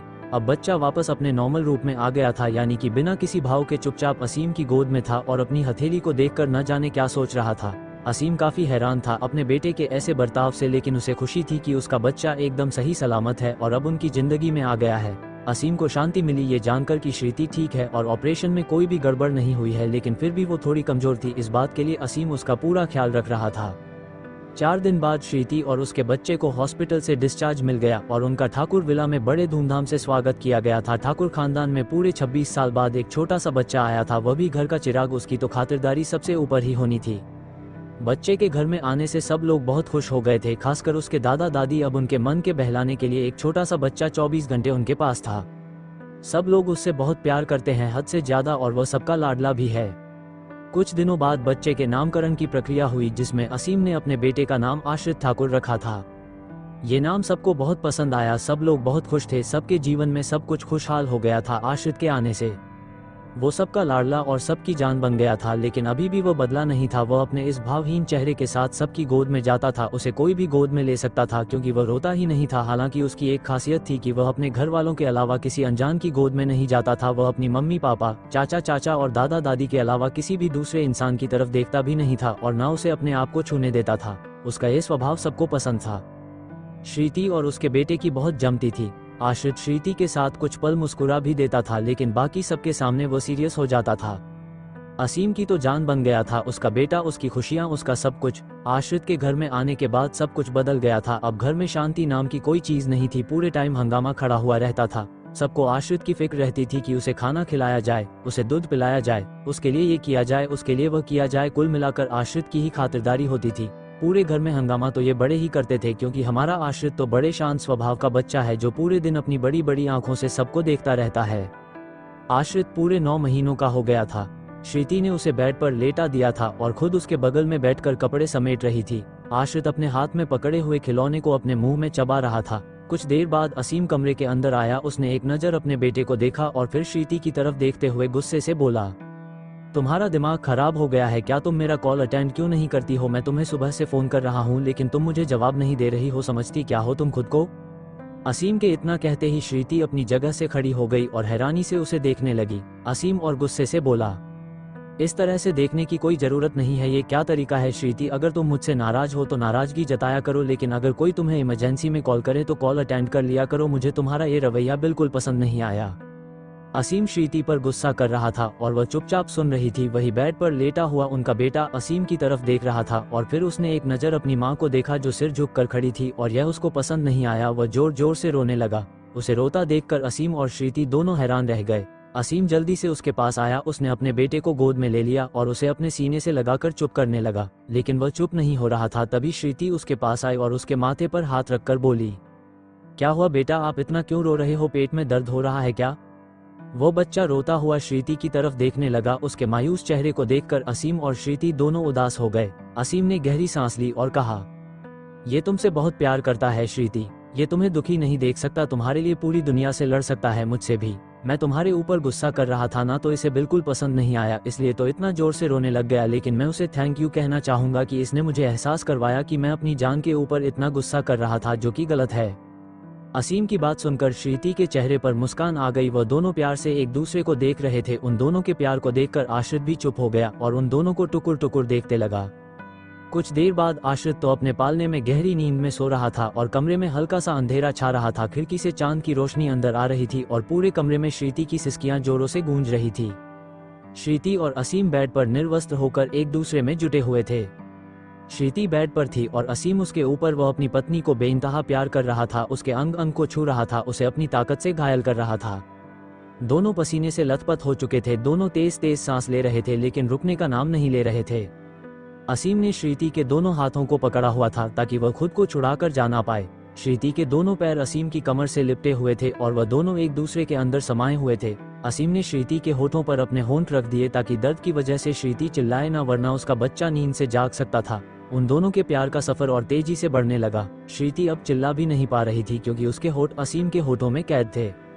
श्रीति और असीम का प्यार भरा सफर यूं ही आगे बढ़ रहा था। वह दोनों अपने बेटे के साथ अपनी नई जिंदगी को खुशी से जी रहे थे। पूरे परिवार में ही खुशियों का माहौल था। दक्ष और बेला की जिंदगी में भी सब कुछ बहुत खूबसूरत चल रहा था। दोनों एक दूसरे के प्यार में बहुत ज्यादा पागल हो गए थे। वही अमर जी और सुष्मिता जी का रिश्ता भी बहुत खूबसूरत चल रहा था। वह अपने बेटे बहू से ज्यादा रोमांटिक थे। घर में आश्रित के आने के बाद तो सब कुछ वैसे ही बहुत खुशहाल हो गया था। आश्रित कभी कभी ही मुस्कुराता था, बाकी टाइम वो अपने भावहीन चेहरा लिए बैठा रहता था, लेकिन उसका चेहरा इतना मासूम था कि सबको उसके ऊपर प्यार आ जाता था। धीरे धीरे वक्त बीत रहा था और वक्त की रफ्तार इतनी तेज थी कि हमारा आश्रित पूरा 26 साल का हो गया था, एक जवान आदमी बन गया था। सबको पता ही नहीं चला कि उनका छोटा सा आश्रित देखते देखते इतना बड़ा हो गया और ठाकुर इंडस्ट्रीज को संभाल रहा था और पूरे भारत में उसका नाम ऊंचाइयों पर लहरा रहा था। Best businessman of the year के तो जनाब ने 5 अवार्ड जीते हुए थे। लेकिन आश्रित का स्वभाव बहुत खराब था, या यूं कहे कि वो काफी सीरियस और निर्दयी किस्म का इंसान था। उसकी सोच अपने पापा और दादा से काफ़ी अलग थी। वह हाई क्लास और हाई प्रोफाइल में ज़्यादा विश्वास रखता था, यानी कि अपने से छोटे लोगों को कुछ नहीं मानता था। ऐसा नहीं था कि वह उनके साथ बदतमीजी करता था या उनके साथ अन्याय करता था, लेकिन वह ऐसे लोगों से बात करना पसंद नहीं करता था और उनसे दूरी बनाकर ही रखता था, क्योंकि उसके अंदर श्रीति के संस्कार थे। इसलिए वह किसी के साथ दुर्व्यवहार नहीं करता था, लेकिन उसकी खुद की सोच भी इतनी खतरनाक थी कि वह ऐसे लोगों के सामने तक नहीं देखता था और उनसे दूरी बनाकर रखता था। उसके ऐसे बर्ताव और ऐसे स्वभाव के कारण परिवार वाले काफ़ी चिंता में थे, क्योंकि असीम बिल्कुल भी ऐसा नहीं सोचता था। उसने तो अपने से छोटी जाति की लड़की के साथ शादी भी की थी, उसे अपनी जिंदगी की रानी बना दिया था और उसके दादाजी ने भी सुष्मिता जी से प्यार किया था और उनसे ही अंत में शादी की। उसके चाचा जी दक्ष ने भी अपने से छोटी जाति की लड़की के साथ शादी की थी। उन सब की सोच अलग थी, लेकिन आश्रित की सोच काफ़ी अलग हो गई थी। वो किसी के समझाने से समझता भी नहीं था और ज़्यादा उससे कुछ कहने जाते तो फिर वह गुस्सा करने लग जाता, लेकिन उसका स्वभाव सच में बहुत ज़्यादा अलग किस्म का हो गया था। वो अपने घर के नौकरों से भी कोई मतलब नहीं रखता था, ना उनसे कभी बात करता था। वो सिर्फ उनके घर में काम करने वाले थे और यही उसकी सोच थी। आश्रित सबकी जान था, सबका लाडला था, इसलिए कोई उसे ज़्यादा कुछ कहता नहीं था, लेकिन उसका जो स्वभाव था उससे सब डरते थे। आश्रित सिर्फ और सिर्फ अपने खानदान, अपनी मान मर्यादा, अपनी इज्जत, अपने हाई प्रोफाइल स्टैंडर्ड को लेकर चलता है, बाकी उसे किसी से कोई मतलब नहीं है। गुस्सा जनाब का इतना खतरनाक है कि कोई भी अगर छोटी सी भी गलती करता है तो उन्हें वह सीधा जॉब से ही निकाल देते हैं। ना कोई दया है, ना कोई तरफ है, सीधा जब से निकाल देते हैं। असीम और श्रीति के प्यार की निशानी उनका आश्रित, उसका बेटा, जो कि अपने माता पिता के स्वभाव से बिल्कुल विपरीत है। वह दिखने में बहुत ही हैंडसम है, इसमें कोई शक नहीं, क्योंकि वह असीम ठाकुर का बेटा है। वह औरतों की इज्जत भी करता है, क्योंकि उसे उसके दादा पापा ने यही सब सिखाया है, लेकिन वह हाई क्लास और हाई प्रोफाइल में बहुत ज़्यादा यकीन रखता है। इस वजह से वह अपने से नीचे लोगों को कुछ नहीं समझता है, ना उनके सामने देखता है। उसके लिए उसकी जाति, उसका खानदान, उसकी इज्जत, उसका परिवार, उसका बिजनेस ही सब कुछ है और वह उनके अनुसार ही जीता है। अगर ऐसे इंसान के जीवन में कोई ऐसी लड़की आ जाए जो जात पात में यकीन ना रखती हो, जिसके लिए खानदान और परिवार की इज्जत से ज़्यादा इंसानियत हो, जो दिल की साफ हो, स्वभाव की बहुत कोमल हो और हर जाति को बराबर मानती हो, ऐसी लड़की अगर आश्रित की ज़िंदगी में आ जाती है तो फिर आश्रित की ज़िंदगी कैसी होगी? क्या वो उसके प्यार में पड़ पाएगा? क्या वो उससे दूर रह पाएगा? या फिर क्या वो दोनों दूसरे से नफरत कर बैठेंगे? या फिर इन दोनों के बीच में होगी जुनूनी मोहब्बत की दास्तान? ये जानना काफ़ी दिलचस्प होगा। 26 साल बाद ठाकुर विला। एक औरत मंदिर में खड़ी थी और भगवान के आगे हाथ जोड़कर बोली, बिना मांगे आपने मुझे बहुत कुछ दिया है भगवान जी, इतना अच्छा ससुराल दिया, इतना अच्छा पति दिया, सब कुछ बहुत अच्छा है, बहुत ही गुणगान और काबिल बेटा भी है। लेकिन आज आपसे एक दिल की तमन्ना है कि प्लीज़ मेरे बेटे के अंदर जो हाई क्लास और हाई प्रोफाइल की बातें हैं उन्हें दूर कर दीजिए, उसे भी उसके पिता की तरह बना दीजिए, जो जात पात में बिल्कुल भी यकीन न करें और सबको एक नज़रों से देखें। उसके गुस्से को खत्म कर दीजिए, उसे एकदम सौम्य इंसान बना दीजिए, जो बात बात पर गुस्सा ना करें और सबके साथ मिलजुल कर रहे। मेरा बेटा बहुत काबिल है, हम सबसे बहुत प्यार करता है, लेकिन उसकी सोच बहुत ज़्यादा अलग है जो हमें बिल्कुल भी पसंद नहीं आ रही। मुझे पूरी उम्मीद है भगवान जी आप मेरी इच्छा जरूर पूरी करेंगे। इतना कहकर उस औरत ने अपनी आंखें बंद कर ली, सच्चे दिल से भगवान को याद करने लगी। तभी मंदिर के अंदर एक दूसरी औरत आई। उसने अपनी जेठानी के कंधे पर हाथ रखा और बोली, भाभी चिंता मत कीजिए, सबकी ज़िंदगी बदल जाती है जब उसकी ज़िंदगी में कोई ऐसा इंसान आता है जिसकी हर बात हम मानने के लिए मजबूर हो जाते हैं, क्योंकि वह हमारे दिल और दिमाग पर राज करता है। तो उसी तरह हमारे आश्रित की ज़िंदगी में भी कोई ज़रूर आएगी जो उसके दिल और दिमाग पर राज करेगी और आश्रित उसकी हर बात मानेगा और एक दिन आश्रित इन हाई प्रोफाइल की बातों को भूलकर हम सब की तरह ज़िंदगी को जिएगा। उस औरत की बात सुनकर उसकी जेठानी उसकी तरफ मुड़ी और बोली, बेला, जो तुम कह रही हो अगर वह सच हो जाएगा तो मैं तो गंगा नहा लूंगी, क्योंकि ये मेरे लिए बहुत बड़ी बात है। अपनी जेठानी की बात सुनकर बेला बोली, श्रीति भाभी आप चिंता मत कीजिए, सब कुछ अच्छा ही होगा। आज तक जो भी हुआ सब अच्छा ही हुआ, बुराई का अंत हुआ है और जो बुरे लोग थे वह हमारी जिंदगी से जा चुके हैं और अब हमारी जिंदगी में सिर्फ खुशियां ही खुशियां होगी, इतनी मैं आपको गारंटी दे सकती हूँ। बेला की बात सुनकर श्रीति मुस्कुराने लगी। उसने अपनी प्यारी सी देवरानी को अपने सीने से लगा लिया और बोली, चलो चलकर नाश्ते की तैयारी कर लेते हैं, वो दोनों महाराजा आते ही होंगे। बेला ने हाँ कह दिया और वह दोनों मंदिर से बाहर निकलकर सीधा किचन के अंदर चली गई। सब कुछ काफी बदल गया था। अब हमारी श्रीति 20 साल की लड़की नहीं थी, अब वह एक 26 साल के लड़के की मां बन गई थी और यही हाल हमारे असीम का भी था। वह भी 25 साल का जवान इंसान नहीं था, वह भी एक जवान 26 साल के लड़के का पिता बन गया है। श्रीति और बेला मिलकर किचन में नाश्ते की तैयारी कर रही थी, तभी एक सर्वेंट उनके पास आई और बोली, ठकुराई नरमान बाबा का फोन आया था और वे बोल रहे थे कि वह और आश्रित बाबा दोनों कल ही इंडिया वापस आ रहे हैं। सर्वेंट की बात सुनकर बेला और श्रीति के चेहरे पर मुस्कान आ गई। वह दोनों बहुत खुश थी, उनके बेटे जो वापस आ रहे थे, वह भी पूरे 1 महीने की बिजनेस ट्रिप के बाद। बेला, चलो अच्छा है, दोनों आ तो रहे हैं। श्रीति, वह सब तो ठीक है, लेकिन आश्रित ने कॉल करके मुझे क्यों नहीं बताया कि वो कल आ रहा है? ये सब मुझे भी तो बोल सकता था ना कि माँ मैं आ रहा हूँ। पता नहीं कितना अजीब लड़का है, जब मन होता है तो अच्छे से बात करता है, जब मन ना हो तो किसी से बात ही नहीं करता। पता नहीं इसको पालने में मैंने इसको ऐसा क्या गलत खिला दिया जो अब ये ऐसे स्वभाव का बन गया। इतना कहकर श्रीति मुस्कुराने लगी। उसकी बात सुनकर बेला बोली, आप तो कुछ भी कहती है भाभी, हमारा आश्रित सबसे ज्यादा होशियार और सबसे ज्यादा काबिल है, उसकी तो कोई होड़ नहीं है। इंडिया की लड़कियां मरती है उसके ऊपर, कितने शादी के प्रपोजल आए हैं उसके लिए।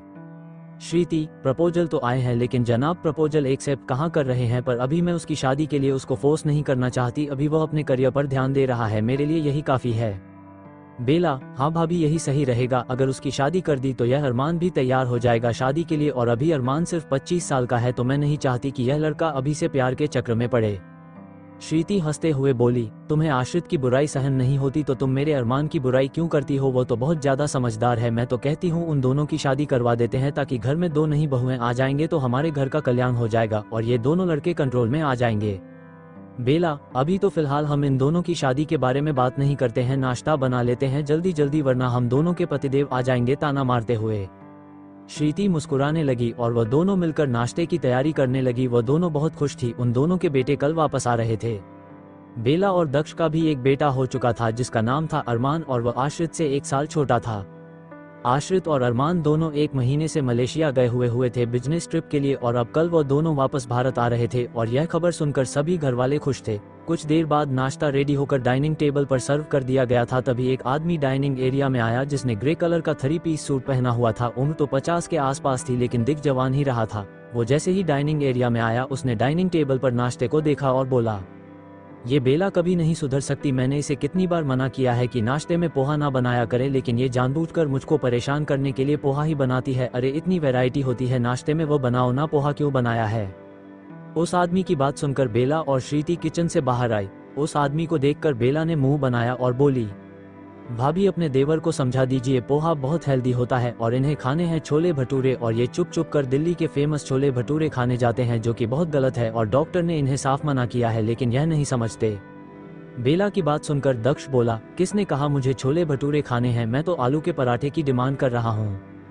श्रीति हंसने लगी और बोली, तो आलू के पराठे भी इतने हेल्दी नहीं होते हैं। देवर जी थोड़ा अपनी जुबान पर और पेट पर कंट्रोल रखिए, अपने बड़े भाई से कुछ सीखिए, वे कितना हेल्दी नाश्ता करते हैं। दक्ष हंसने लगा और बोला, श्रीति असीम के बारे में तो तुम मुझसे कुछ भी मत कहना, उसको जितना मैं जानता हूँ उतना कोई नहीं जानता होगा। उसके अंदर से वह सारे गुण निकल गए हैं कि हेल्दी खाना, ऑयली ना खाना। अब वो बाहर का खाता है, बहुत अच्छे से खाता है, पेट भरकर खाता है। दक्ष की बात सुनकर श्रीति हैरानी से बोली, ऐसा नहीं है, असीम तो बिल्कुल भी बाहर का खाना नहीं खाते हैं। श्रीति की बात सुनकर दक्ष मुस्कुराते हुए बोला, रहने दो, मुझे इस बारे में कुछ नहीं कहना है, मेरे भाई को मैं जानता हूँ। इतना कहकर दक्ष अपनी चेयर पर बैठ गया। बेला उसे देखकर मुंह बना रही थी। दक्ष कौन सा कम था, वह भी उसे देखकर मुंह बना रहा था। कुछ देर बाद एक रौबदार और आकर्षक पर्सनैलिटी का इंसान डाइनिंग एरिया की तरफ आया, जिसने ब्लैक 3 पीस सूट पहना हुआ था, और डाइनिंग एरिया में आया और वहां की शांति को देखते हुए अपनी भारी आवाज में बोला, क्या बात है, इतनी शांति कैसे हैं आज? जबकि सुबह सुबह तो हंगामा खड़ा होना चाहिए, क्योंकि आज फिर से पोहे बने हैं। उस आदमी की बात सुनकर श्रीति ने उसकी तरफ मुंह बनाया और बेला से बोली, इनसे कह दो कि आज इन्हें नाश्ता नहीं मिलेगा, ये भूखे पेट ऑफिस जाएंगे और सीधा रात को डिनर पर ही आएंगे। इतना कहकर श्रीति किचन के अंदर जाने लगी। तभी उस आदमी ने श्रीति का हाथ पकड़ लिया और हैरानी से बोला, क्या हुआ मेरी जान, तुम ऐसा क्यों बिहेव कर रही हो मेरे साथ? क्या कमी रह गई मेरे प्यार में जो तुम मुझसे इस तरह से बात कर रही हो? श्रीति ने अपना हाथ चुरा लिया और गुस्से से बोली, असीम मैंने सुना है कि आप बाहर का खाना खाते हैं, वह भी ऑयली फूड, जबकि आपने ही मुझे सिखाया था कि ऑयली फूड नहीं खाना चाहिए, तो अब आपको क्या हो गया है? श्रीति की बात सुनकर असीम ने गुस्से से दक्ष की तरफ देखा तो दक्ष उसे इग्नोर करते हुए हंस रहा था। असीम वापस श्रीति की तरफ देखते हुए बोला, ऐसा कुछ नहीं है श्रीति, वह तो मैं जब बिजनेस ट्रिप के लिए बाहर जाता हूँ तभी खाता हूँ, इसके अलावा मैं हेल्दी फूड ही खाता हूँ, तुम तो जानती हो ना, और तुम्हें तो पता है मैं कितना हेल्थी हूँ, मेरी बॉडी देखो, मुझे देखकर कोई कहेगा कि मैं 26 साल के बेटे का बाप हूँ। दक्ष जूस पीते हुए बोला, भाई 25 साल का बेटा तो हमारा भी है, हम भी जवान दिखते हैं, लेकिन हम तो ऑयली फूड खाते हैं और मुंह पर कहते भी हैं। असीम ने गुस्से से दक्ष को घूरा और कहा, दक्ष तुम्हें मैं बाद में बताऊंगा, फिलहाल मुझे श्रीति से बात करने दो। दक्ष चुपचाप अपना जूस पीने लगा। श्रीति ने असीम का हाथ छुड़ा दिया और नाराजगी से बोली, जो भी हो असीम, लेकिन आपने मुझसे इतनी बड़ी बात छुपाई कि आप बाहर का खाना नहीं खाते, जबकि आप बहुत ज़्यादा ऑयली फूड खाते हैं। ये तो अच्छा है, भगवान की कृपा है कि इस उम्र में आपको कोई बीमारी नहीं है, और भगवान करे कभी कोई बीमारी हो भी ना, इसलिए कह रही हूँ घर का खाना खाए, वह भी हेल्दी सा। और अब से यह फाइनल हो गया कि रोज सुबह नाश्ते में पोहे ही बनेंगे, वह भी वेजिटेबल वाले, जिसके अंदर कोई एक्स्ट्रा मसाला नहीं होगा। और यह मेरा और बेला का आखिरी फैसला है। श्रीति की बात सुनकर असीम और दक्ष हैरान रह गए। दक्ष अपनी जगह से खड़ा हुआ और बोला, यह क्या कर रही हो तुम श्रीति? ऐसा मत करो यार, मानता हूँ तुम दोनों का किचन पर कब्जा है, लेकिन थोड़ा इस घर के मर्दों के बारे में भी सोचो। श्रीति और बेला ने अपने अपने पतियों को इग्नोर किया और किचन के अंदर चली गई। दक्ष को बहुत गुस्सा आया और वो बोला, हराम हो गया, इस घर में खाना भी जब देखो तब हेल्दी फूड बनता रहता है, और कितना बाहर का खाऊं, थोड़ा मसालेदार खाना घर पर भी तो बन सकता है ना। असीम गुस्से से बोला, ये सब तुम्हारी जुबान की वजह से हुआ है। मैं श्रीति से बात करता तो रोज पोहे नहीं बनते, लेकिन तुमने जुबान खोली और कहा कि असीम भी बाहर का खाना खाता है। ये कहने की क्या जरूरत थी? तुमने ऐसा कह दिया तो अब भुगतो, अब हम सबको पोहे खाने पड़ेंगे, वह भी सब्जी वाले, जिसके अंदर कोई मसाला भी नहीं होगा।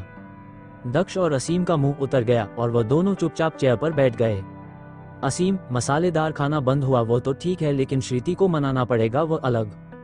दक्ष, हाँ ये तो मैंने सोचा ही नहीं, वो दोनों नाराज होकर बैठी है, अब उन्हें मनाना पड़ेगा। सुना है कल उनके शहजादे भी आ रहे हैं। असीम, हाँ मेरी बात हुई थी आश्रित से, वो दोनों कल सुबह तक आ जाएंगे, आज रात की फ्लाइट से निकल रहे हैं। असीम और दक्ष मिलकर पोहे खा रहे थे, वहीं श्रीति और बेला उन्हें घूर कर देख रही थी। उनके डर से वो दोनों चुपचाप नाश्ता कर रहे थे। कुछ देर बाद दक्ष और असीम अपने अपनी कंपनी के लिए निकल गए। श्रीति और बेला का वही पुराना डेली रूटीन शुरू हो गया। अमर जी और सुष्मिता जी ऋषिकेश चले गए थे रहने के लिए। अब वो दोनों एक दूसरे के साथ में जिंदगी की कुछ हसीन और सुकून भरे पल बिताना चाहते थे, जिसमें सिर्फ वो दोनों एक दूसरे के साथ रहना चाहते थे। असीम ने उन्हें रोकने की कोशिश की, लेकिन वह नहीं माने और दोनों पति पत्नी दिल्ली छोड़कर ऋषिकेश जाकर रहने लगे थे। महीने में कभी कभी वो दोनों दिल्ली आ जाया करते थे, खासकर अपने दोनों पोते से मिलने के लिए। अमर जी के दोनों पोते यानी कि आश्रित और अरमान उनके बहुत लाडले थे। वह दोनों अपने दादा दादी से मिलने ऋषिकेश में जाते थे और उनके दादा दादी भी यहाँ पर आ जाया करते थे। ऐसे इन सब की जिंदगी प्यार से चल रही थी, लेकिन आश्रित का जो व्यवहार था उससे सब लोग परेशान थे। मलेशिया, रात के 2 बजे एक बड़े से मैदान में प्राइवेट जेट खड़ा था, जिसके पास कई सारे गार्ड्स खड़े थे। कुछ ही देर में वहां पर 3 गाड़ियां आकर रुकी। उन गाड़ियों में से भी कुछ गार्ड्स बाहर निकले और सिर झुकाकर खड़े हो गए। सबसे आगे वाली गाड़ी में से एक जवान आदमी बाहर निकला, जिसने डार्क ब्राउन कलर का 3 पीस सूट पहना हुआ था और आंखों पर काले चश्मे लगाए हुए थे। वो गाड़ी से बाहर आया और आसपास के मौसम को देखते हुए बोला, ऑफ ये ठंडा मौसम, पता नहीं ये सर्दियां होती ही क्यों है इस दुनिया में। जिस दिन इस दुनिया से सर्दियों का मौसम खत्म हो गया, उस दिन इस दुनिया में सबसे ज्यादा अगर कोई खुश होगा तो वह होगा अरमान।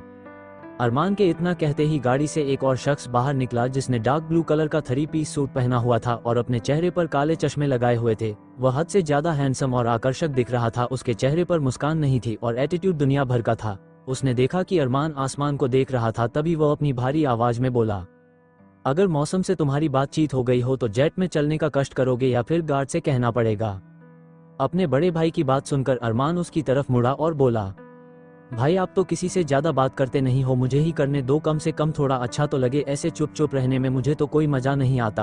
अब आप ही देखो ना कैसा घटिया मौसम हो रहा है, हल्की हल्की सी ठंड हो रही है और मैं गारंटी के साथ कह सकता हूँ कि दिल्ली में बहुत भयंकर ठंड पड़ रही होगी और आई हेट दिल्ली की सर्दियाँ। अरमान की बात सुनकर वो आदमी बोला, तुम्हारे पास बहुत ज्यादा टाइम होगा अरमान, लेकिन मेरे पास नहीं है, मुझे जल्दी से जल्दी पहुंचना है। तुम्हें पता है ना वहां पर मेरी कितनी इंपॉर्टेंट मीटिंग है। अरमान, हाँ भाई सब पता है मुझे, चलिए मैं भी आपसे कहा, उम्मीद कर रहा हूँ कि आप मेरी प्यारी प्यारी बातों का जवाब दोगे। खैर, उस शख्स ने अपनी काली गहरी निगाहों से एक नजर अरमान को देखा और फिर प्राइवेट जेट की तरफ बढ़ गया और जिस तरह से वो चल रहा था उसे देखकर लग रहा था कि जैसे कोई राजा ही चल रहा हो, वो भी बेहद शान से। अरमान भी उसके साथ साथ चलने लगा। वो दोनों भाई प्राइवेट जेट के अंदर बैठ गए और वहां से सीधा इंडिया के लिए निकल गए।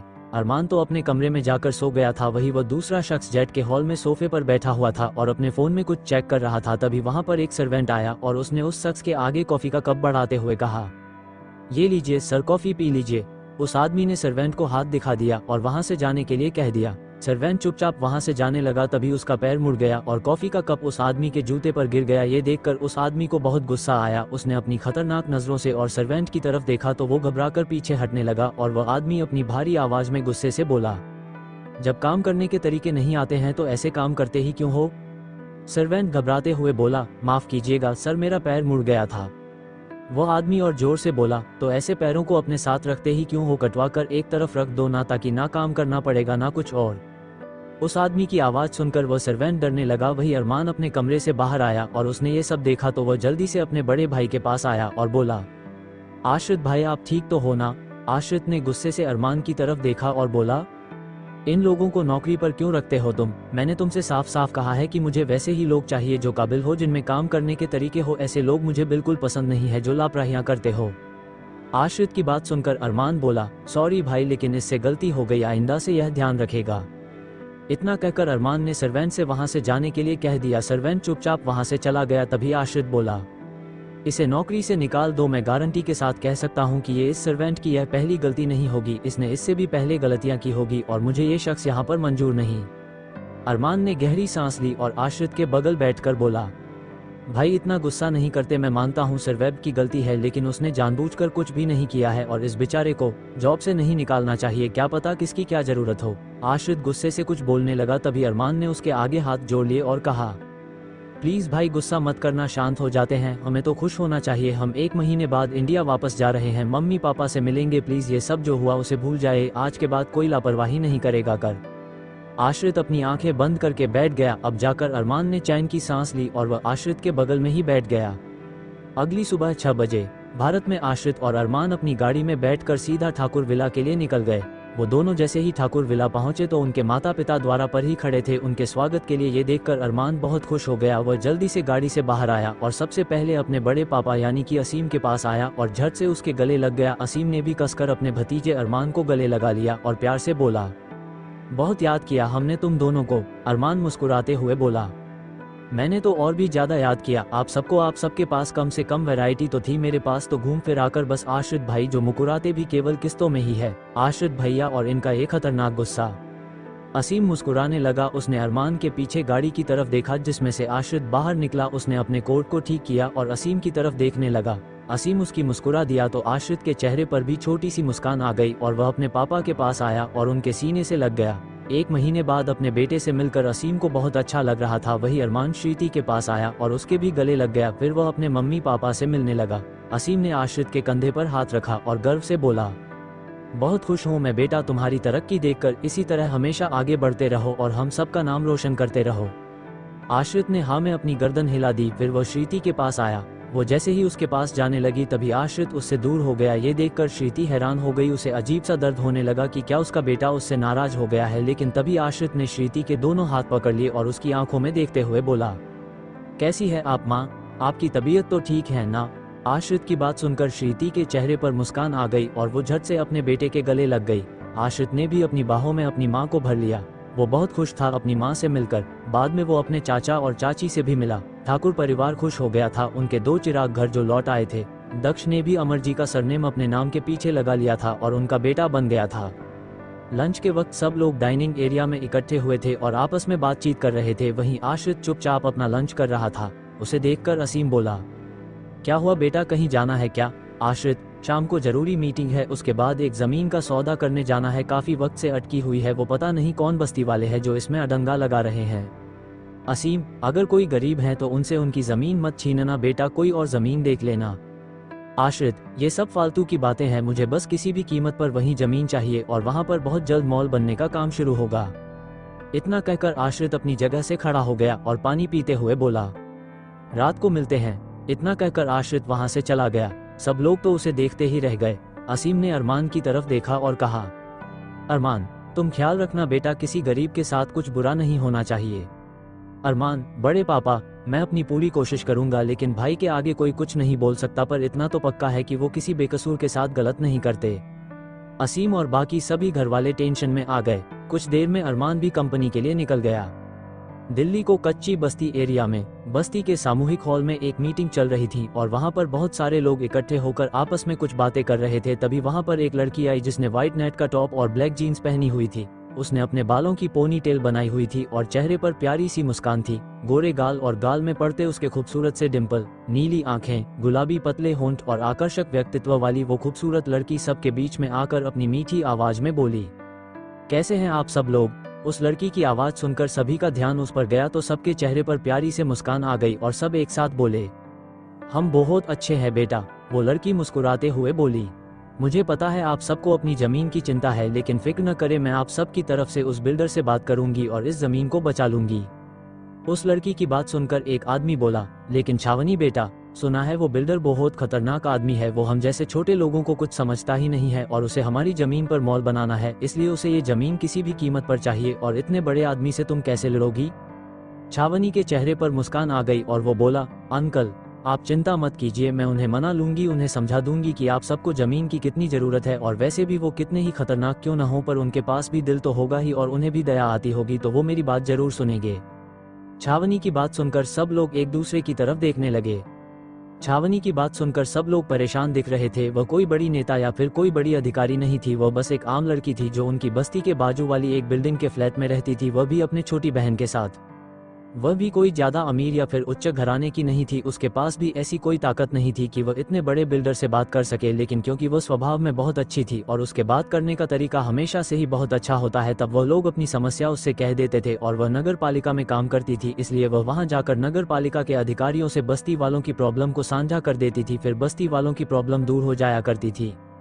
इससे छावनी को कोई लाभ नहीं होता था, वह बस अपने दिल की खुशी के लिए दूसरों की मदद करती थी। वह नगर पालिका में एक छोटी सी जॉब करती थी जिससे उसके और उसकी बहन का गुजारा चलता था। छावनी की उम्र 22 साल के आसपास थी और उसकी बहन 21 साल की थी। उसकी छोटी बहन की कॉलेज का फाइनल ईयर चल रहा था और छावनी की कॉलेज तो खत्म हो चुकी थी, इसके अलावा उसके MBA की तैयारी भी चल रही थी। दोनों बहनें बहुत मेहनती है और उनके अंदर कुछ करने की और जिंदगी में ऊंचा मुकाम हासिल करने की ललक है। छावनी के माता पिता की मृत्यु को 10 साल हो गए थे, तब से दोनों बहनें अकेली ही रहती थी और अपना खर्चा चला रही थी। इसके अलावा लखनऊ में उनका एक छोटा सा घर भी था जो उन्होंने किराए पर दे रखा था, जिसके पैसों से भी दोनों बहनों को काफी मदद मिल जाती है। छावनी ने सभी लोगों के परेशान चेहरे देखे और गहरी सांस लेते हुए बोली, अच्छा आप सब लोग मुझ पर यकीन रखिए, मैं पूरी कोशिश करूंगी कि मैं उस बिल्डर से बात करूं और इस प्रॉब्लम को सॉल्व कर दूं। अब मैं चलती हूं, मुझे मेरी बहन को कॉलेज से लेने जाना है। इतना कहकर छावनी वहां से चली गई। वह बाहर जाकर एक ऑटो में बैठ गई और वहां से सीधा अपनी बहन के कॉलेज के लिए निकल गई। कुछ देर बाद वह कॉलेज पहुंची और ऑटो से बाहर निकल गई और अपनी बहन का इंतजार करने लगी। कुछ देर बाद एक लड़की जो दिखने में काफी खूबसूरत थी, जिसकी शक्ल छावनी जैसी ही थी, लेकिन वो छावनी से ज्यादा खूबसूरत और आकर्षक लग रही थी।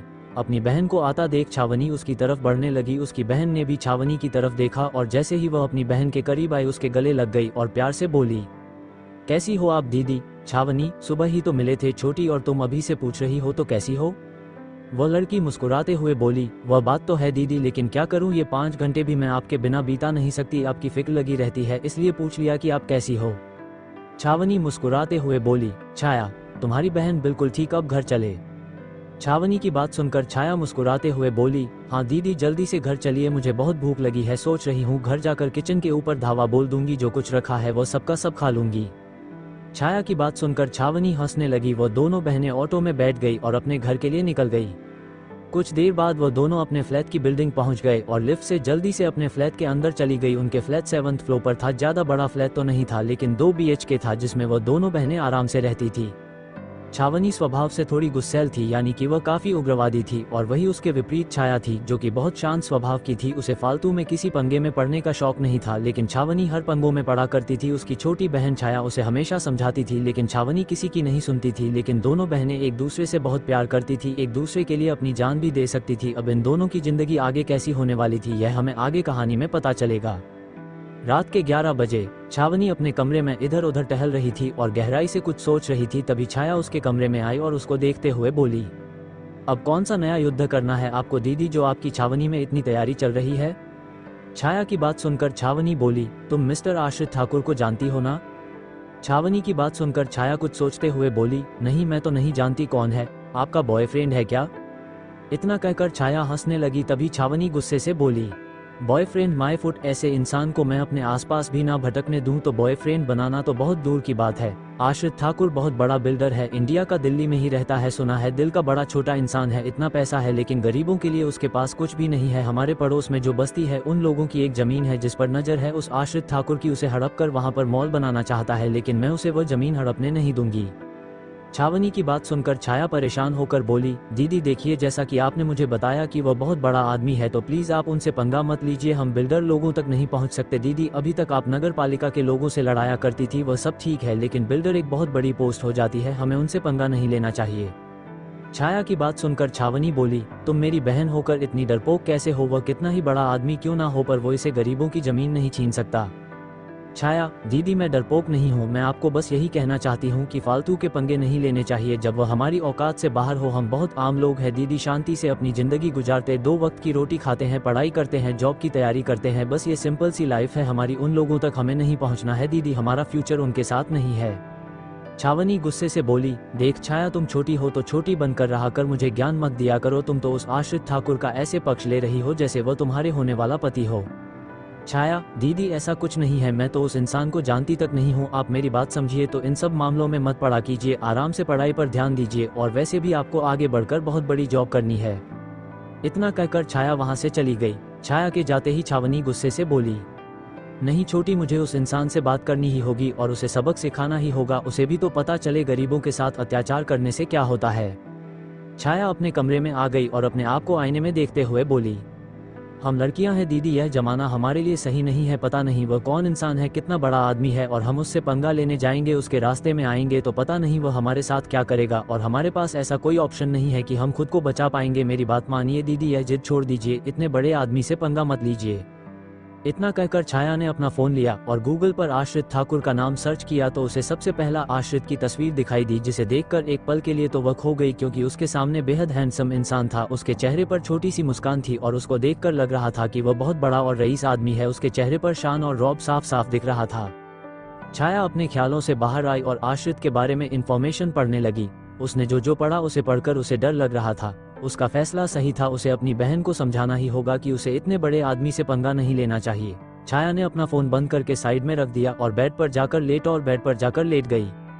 अगली सुबह 10 बजे छाया ऑटो में बैठकर अपनी कॉलेज के लिए निकल रही थी। वह अभी भी आश्रित के बारे में सोच रही थी। उसे अपनी बहन के फ्यूचर की चिंता हो रही थी। उसकी बहन क्रांतिकारी थी जो हर किसी से पंगा लेना जानती थी बिना खुद के बारे में सोचे।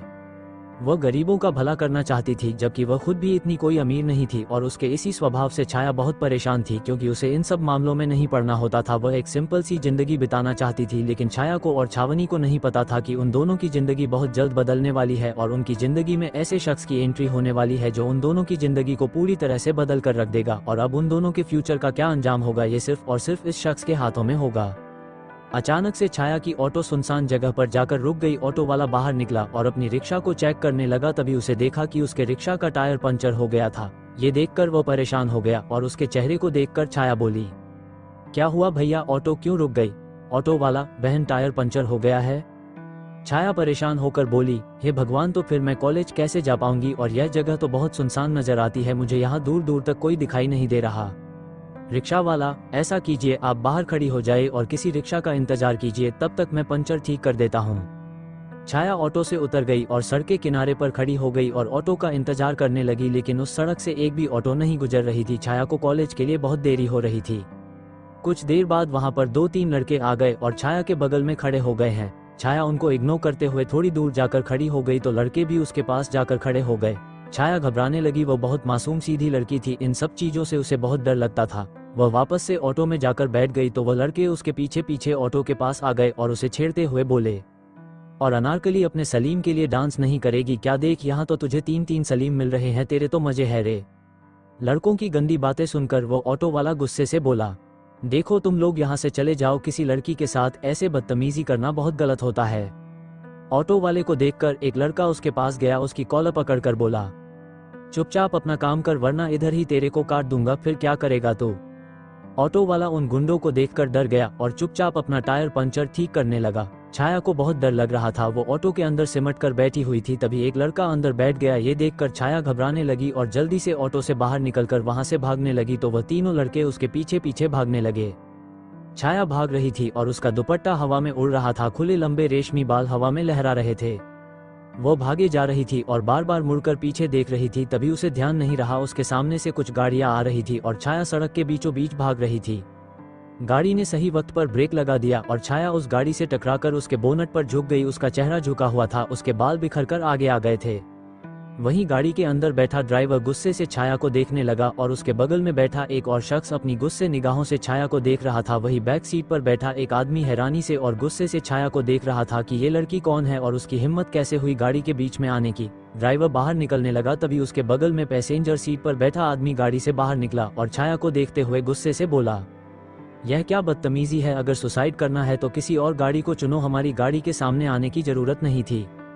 उस आदमी के इतना कहते ही छाया ने उसकी तरफ देखा तो वह आदमी छाया को देखता ही रह गया। इतनी खूबसूरत और मासूम लड़की उसके सामने खड़ी थी जो पसीने से लथपथ थी, जिसके चेहरे पर डर और खौफ साफ दिख रहा था। छाया ने भी अपने सामने खड़े आदमी की तरफ देखा और घबराते हुए बोली, प्लीज मुझे बचा लीजिए, मेरे पीछे गुंडे पड़े हैं और वह मेरे साथ बदतमीजी कर रहे हैं। छाया की मीठी आवाज सुनकर वह आदमी तो पिघल गया। वही गाड़ी के अंदर बैक सीट पर बैठे आदमी ने जब छाया का चेहरा देखा तो वह भी उसके चेहरे में खो गया था। उसने आज तक ऐसी खूबसूरत और मासूम लड़की अपनी जिंदगी में नहीं देखी थी। छाया हाथ जोड़कर उस आदमी के सामने खड़ी थी और परेशान होकर बोली, प्लीज मुझे बचा लीजिए, उन लोगों से वह मेरे साथ बदतमीजी करने की कोशिश कर रहे हैं। छाया की बात सुनकर वह आदमी अपने ख्यालों से बाहर आया और बोला, क्या हुआ, आपको कौन है जो आपको परेशान कर रहा है? इतना कहकर उस आदमी ने पीछे देखा तो 3 लड़के छाया की तरफ बढ़ रहे थे, लेकिन जैसे उन्होंने अपने सामने खड़े आदमी को देखा वह तीनों लड़के वहां से चले गए। उस आदमी ने छाया की तरफ देखा और कहा, अब चिंता करने की जरूरत नहीं है, देखिए वह जा चुके हैं। आदमी के इतना कहते ही छाया ने पीछे मुड़कर देखा तो लड़के वहां से जा चुके थे। अब जाकर उसने चैन की सांस ली और उसके चेहरे पर मुस्कान आ गई। उसकी प्यारी सी मुस्कान देखकर गाड़ी के अंदर बैठा आदमी फिर से उसके अंदर खो गया और लगातार उसे देखने लगा। छाया ने बाहर खड़े आदमी से कहा, आपका बहुत बहुत शुक्रिया, आपको देखने भर से वो लड़के भाग गए, वरना वो तो मेरे पीछे हाथ धोकर पड़ गए थे। छाया की बात सुनकर वो आदमी बोला, थैंक यू बोलने की कोई जरूरत नहीं है, वैसे आप इस सुनसान रास्ते पर क्या कर रही थी? छाया, मैं ऑटो से कॉलेज जा रही थी, लेकिन अचानक से ऑटो का टायर पंचर हो गया। वैसे आपका नाम क्या है? आदमी मुस्कुराते हुए बोला, मेरा नाम अरमान ठाकुर है, और आपका नाम क्या है? अरमान की बात सुनकर छाया बोली, मेरा नाम छाया है। अरमान एक टक छाया को देख रहा था। उसका वो मासूम चेहरा, प्यारी सी मुस्कान, उसका यूं घबरा जाना, ये सब देखकर अरमान उसमें खो गया था। उसने आज से पहले इतनी खूबसूरत लड़की कभी नहीं देखी थी। वही गाड़ी में बैठा आदमी यानी कि आश्रित भी छाया को एक टक देख रहा था, लेकिन उसने अपनी नजरें हटा ली और ड्राइवर से सख्ती से बोला, अरमान से कहो जल्दी से गाड़ी में आकर बैठ जाए, अगर बाहर उसका हंसी मजाक और बातें करना खत्म हो गई हो तो। आश्रित की बात सुनकर ड्राइवर गाड़ी से बाहर निकला और अरमान के पास जाकर बोला, आश्रित बाबा आपको बुला रहे हैं, उन्हें लेट हो रहा है। ड्राइवर की बात सुनकर अरमान गाड़ी की तरफ देखने लगा तो उसे आश्रित की गुस्से वाली नजरें दिखाई थी। झेप गया और छाया से बोला, अच्छा तो अब मैं चलता हूँ, आपसे बाद में बात करूंगा। इतना कहकर अरमान जाने लगा। छाया भी चुपचाप वहां से जाने लगी, लेकिन तभी आश्रित ने सोचा कि वह अकेली लड़की सुनसान रास्ते पर क्या करेगी। आश्रित अरमान से बोला, जाओ उस लड़की को लिफ्ट दो, ऐसे अकेली कैसे छोड़ रहे हो तुम उसे यहाँ पर? अरमान, हाँ भाई ये तो मैंने सोचा ही नहीं, वो गुंडे फिर से आ गए तो। इतना कहकर अरमान गाड़ी से बाहर निकल गया। वहीं आश्रित सोचने लगा कि गुंडे, इसका मतलब इस लड़की को गुंडे परेशान कर रहे थे। अरमान गाड़ी से बाहर आया और ऑटो के पास चला गया जहां पर छाया चुपचाप खड़ी थी। अरमान बोला, चलिए मैं आपको ड्रॉप कर देता हूं, आपको जहां भी जाना है। छाया, नहीं इसकी कोई जरूरत नहीं है, मैं खुद से चली जाऊंगी। अरमान, मेरे बड़े भाई ने कहा है कि आपको यहाँ पर अकेला ना छोड़ा जाए, ये रास्ता सच में बहुत सुनसान है, यहाँ पर और कोई भी आ सकता है, इसलिए आप चलिए, हम आपको छोड़ देंगे, वैसे भी हम आगे ही जा रहे हैं। अरमान के फोर्स करने पर छाया कुछ सोचने लगी, लेकिन वो अनजानों पर विश्वास नहीं करती थी, लेकिन उसे यहाँ पर खड़े रहना भी सेफ नहीं लग रहा था, इसलिए उसने हाँ कह दिया और अरमान के साथ चली गई। छाया धीमे कदमों से आगे बढ़ रही थी। अरमान उसके आगे चल रहा था। छाया नजर झुकाकर आगे चल रही थी, तभी वहां पर तेज हवा का झोंका चलने लगा, जिससे छाया का दुपट्टा उड़ गया और एक पेड़ पर जाकर अटक गया। ये देखकर छाया घबराने लगी और अपने तन को ढकने लगे। कार में बैठा आश्रित ये सब देख रहा था। उसने छाया के तन से अपनी नजरें हटा ली, लेकिन उसकी नजरें बार बार छाया के ऊपर जा रही थी, जो सड़क के बीचों बीच खड़ी होकर अपने तन को छुपा रही थी और घबराते हुए अपने दुपट्टे की तरफ देख रही थी। अंत में परेशान होकर आश्रित गाड़ी से बाहर निकला। उसे बाहर निकलता हुआ देखकर अरमान उसे हैरानी से देख रहा था। तभी आश्रित उस पेड़ के पास गया और उसकी हाइट लंबी थी, इसलिए उसने डाली पर से उस दुपट्टे को खींच लिया और छाया के पास जाकर उसकी तरफ दुपट्टा बढ़ाते हुए बोला, इतनी भी छोटी नहीं हो कि अपने दुपट्टे को ना संभाल सको। इतनी भारी और दमदार आवाज सुनकर छाया ने उस इंसान के सामने देखा तो वह हैरान रह गई। यह तो आश्रित ठाकुर है, वह बिल्डर जो बस्ती वालों की जमीन छीनना चाहता है और इसके पीछे ही छावनी पड़ी है उससे बात करने के लिए। छाया को सब कुछ याद आ गया था और अब उसे डर लग रहा था, इसका मतलब वो इतने बड़े बिल्डर के सामने खड़ी थी। छाया ने जल्दी से अपना दुपट्टा ले लिया और वहां से जाने लगी, तभी अरमान उसके सामने आकर खड़ा हो गया। छाया घबराने लगी, पीछे मुड़कर देखा तो आश्रित खड़ा था और आगे मुड़कर देखा तो अरमान खड़ा था। उन दो भाइयों को देखकर तो छाया घबराने लगी और अपने आप में सिमटने लगी। वही वह दोनों भाई छाया को हैरानी से देख रहे थे कि उसे अचानक से हुआ क्या है। दोनों ही छाया की तरफ बढ़ने लगे। ये देखकर तो छाया की आत्मा तो हिल गई। कभी वह आश्रित के सामने देखती तो कभी अरमान के सामने देखती। वो दोनों छाया की तरफ बढ़ते जा रहे थे और छाया घबराती जा रही थी। अचानक से वो जोर से बोली, ये आप दोनों क्या कर रहे हैं प्लीज। छाया की बात सुनकर अरमान और आश्रित के कदम अपनी जगह पर रुक गए। आश्रित ने गहरी सांस ली और अरमान से बोला, मेरे पास वक्त की कमी है तो जल्दी करो। इतना कहकर आश्रित वहां से चला गया, अपनी गाड़ी के अंदर जाकर बैठ गया। आश्रित के जाते ही छाया ने चैन की सांस ली। तभी अरमान उसके पास आया और बोला, आपको अचानक से क्या हुआ, इस तरह से घबरा क्यों रही थी। वही तो मेरे बड़े भाई हैं जिन्होंने आपकी हेल्प करने के लिए मुझसे कहा, लिए आइए चलिए। छाया, नहीं मैं चली जाऊंगी, आप आराम से जाइए। अरमान, क्या हो गया, इस तरह से डरने की कोई जरूरत नहीं है, हम लोग गुंडे नहीं है, जानी मानी फैमिली है हमारे इंडिया में, आइए बैठिए गाड़ी में। छाया उससे ज्यादा बहस नहीं करना चाहती थी, इसलिए चुपचाप उसके पीछे पीछे चलने लगी। अरमान ने छाया को आश्रित के पीछे वाली गाड़ी में बैठा दिया जहां पर गार्ड्स बैठे हुए थे। ये देखकर छाया घबराने लगी। उस गाड़ी अंदर बहुत सारे गार्ड्स थे और छाया को बहुत डर लग रहा था। वह अरमान से बोली, मैं यहाँ नहीं बैठ सकती प्लीज। अरमान, ठीक है तो आप हमारे साथ बैठ जाइए। छाया ने हाँ कह दिया और वह अरमान के साथ आगे वाली गाड़ी की तरफ आ गई। अब अरमान सोचने लगा कि वह छाया को कहां पर बैठने के लिए कहे, क्योंकि आगे तो वह बैठने वाला था और पीछे आश्रित बैठा था। फिर उसने सोचा कि वह आश्रित के पास बैठ सकती है। इतना सोचकर अरमान ने पीछे वाली सीट का दरवाजा खोला और छाया को अंदर बैठने के लिए कहा तो छाया पीछे हट गई और बोली, नहीं मैं यहाँ पर नहीं बैठूंगी, मुझे इनसे डर लगता है। आश्रित ने यह सब सुन लिया था और वह जोर से बोला, क्यों, मैं कोई राक्षस हूँ जो तुम्हें मुझसे डर लगता है। आश्रित की बात सुनकर छाया अरमान के पास आ गई और बोली, देखिए ये कितना गुस्से से बोल रहे हैं। अरमान, वह गुस्से से नहीं बोल रहे हैं, उनके बात करने का तरीका ही ऐसा है, आप आराम से बैठ जाइए, कोई प्रॉब्लम नहीं है। छाया चुपचाप आश्रित के बगल में बैठ गई और अरमान ने दरवाजा बंद कर दिया। वह आगे वाली सीट पर बैठ गया। छाया सिमटकर सीट के एक कोने में बैठी हुई थी और बिल्कुल भी इधर उधर नहीं देख रही थी, उसकी नजरें झुकी हुई थी। आगे बैठा अरमान मिरर से पीछे बैठी छाया को देख रहा था जो नजरें झुकाकर बैठी थी।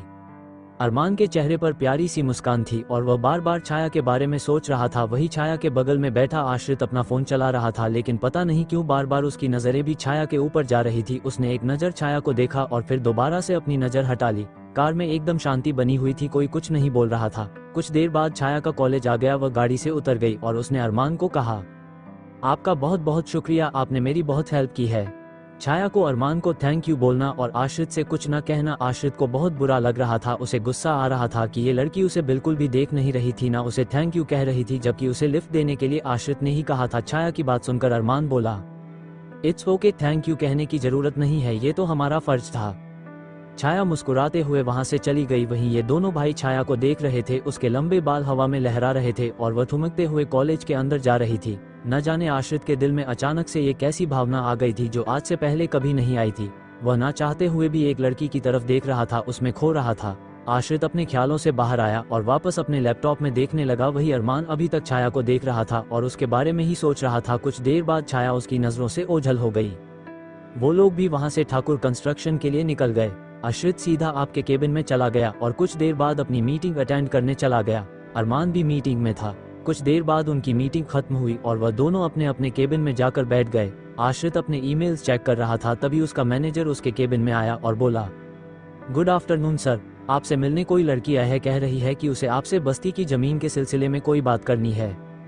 बस्ती की जमीन का जिक्र होते ही आश्रित ने मैनेजर की तरफ देखा और कहा, कौन है वो लड़की, उसे अभी के अभी अंदर भेजो। मैनेजर ने हाँ कह दिया और वहां से चला गया। बाहर वेटिंग एरिया में छावनी खड़ी थी। मैनेजर उसके पास आया और बोला, आइए सर से मिल लीजिए, आपको परमिशन मिल गई है।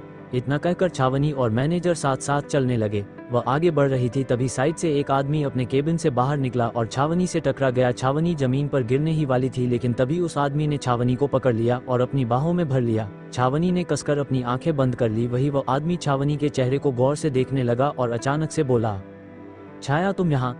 अपने लिए छाया नाम सुनकर छावनी ने अपनी आंखें खोली तो सामने देखा एक बेहद हैंडसम आदमी उसके करीब था, उसे पकड़े हुए था। छावनी उस आदमी की खूबसूरती में खो गई और उसकी आंखों में एकटक देखने लगी। तभी उस आदमी ने छावनी को खड़ा किया और कहा, शायद तुम छाया हो, तुम यहाँ क्या कर रही हो? नहीं, शायद मुझे कोई गलतफहमी हुई है, तुम छाया तो नहीं हो, या फिर हो, मुझे समझ नहीं आ रहा। उस आदमी की बात सुनकर छावनी बोली, जी मेरा नाम छावनी है, छाया नहीं। छावनी की बात सुनकर वो आदमी बोला, लेकिन तुम्हारी शक्ल तो हुबहू छाया जैसी है। छावनी हैरानी से बोली, आप कौन हैं और आप छाया को कैसे जानते हैं? वह आदमी बोला, मैं अरमान ठाकुर हूँ, ये कंपनी हमारी ही है। आश्रित ठाकुर का छोटा भाई हूँ मैं। अरमान की बात सुनकर छावनी हैरान रह गई। उम्मीद है आज की कहानी आपको पसंद आई होगी। ऐसी और फैंटेसी स्टोरी के लिए चैनल को सपोर्ट करें। मिलते हैं अगले एपिसोड में। धन्यवाद।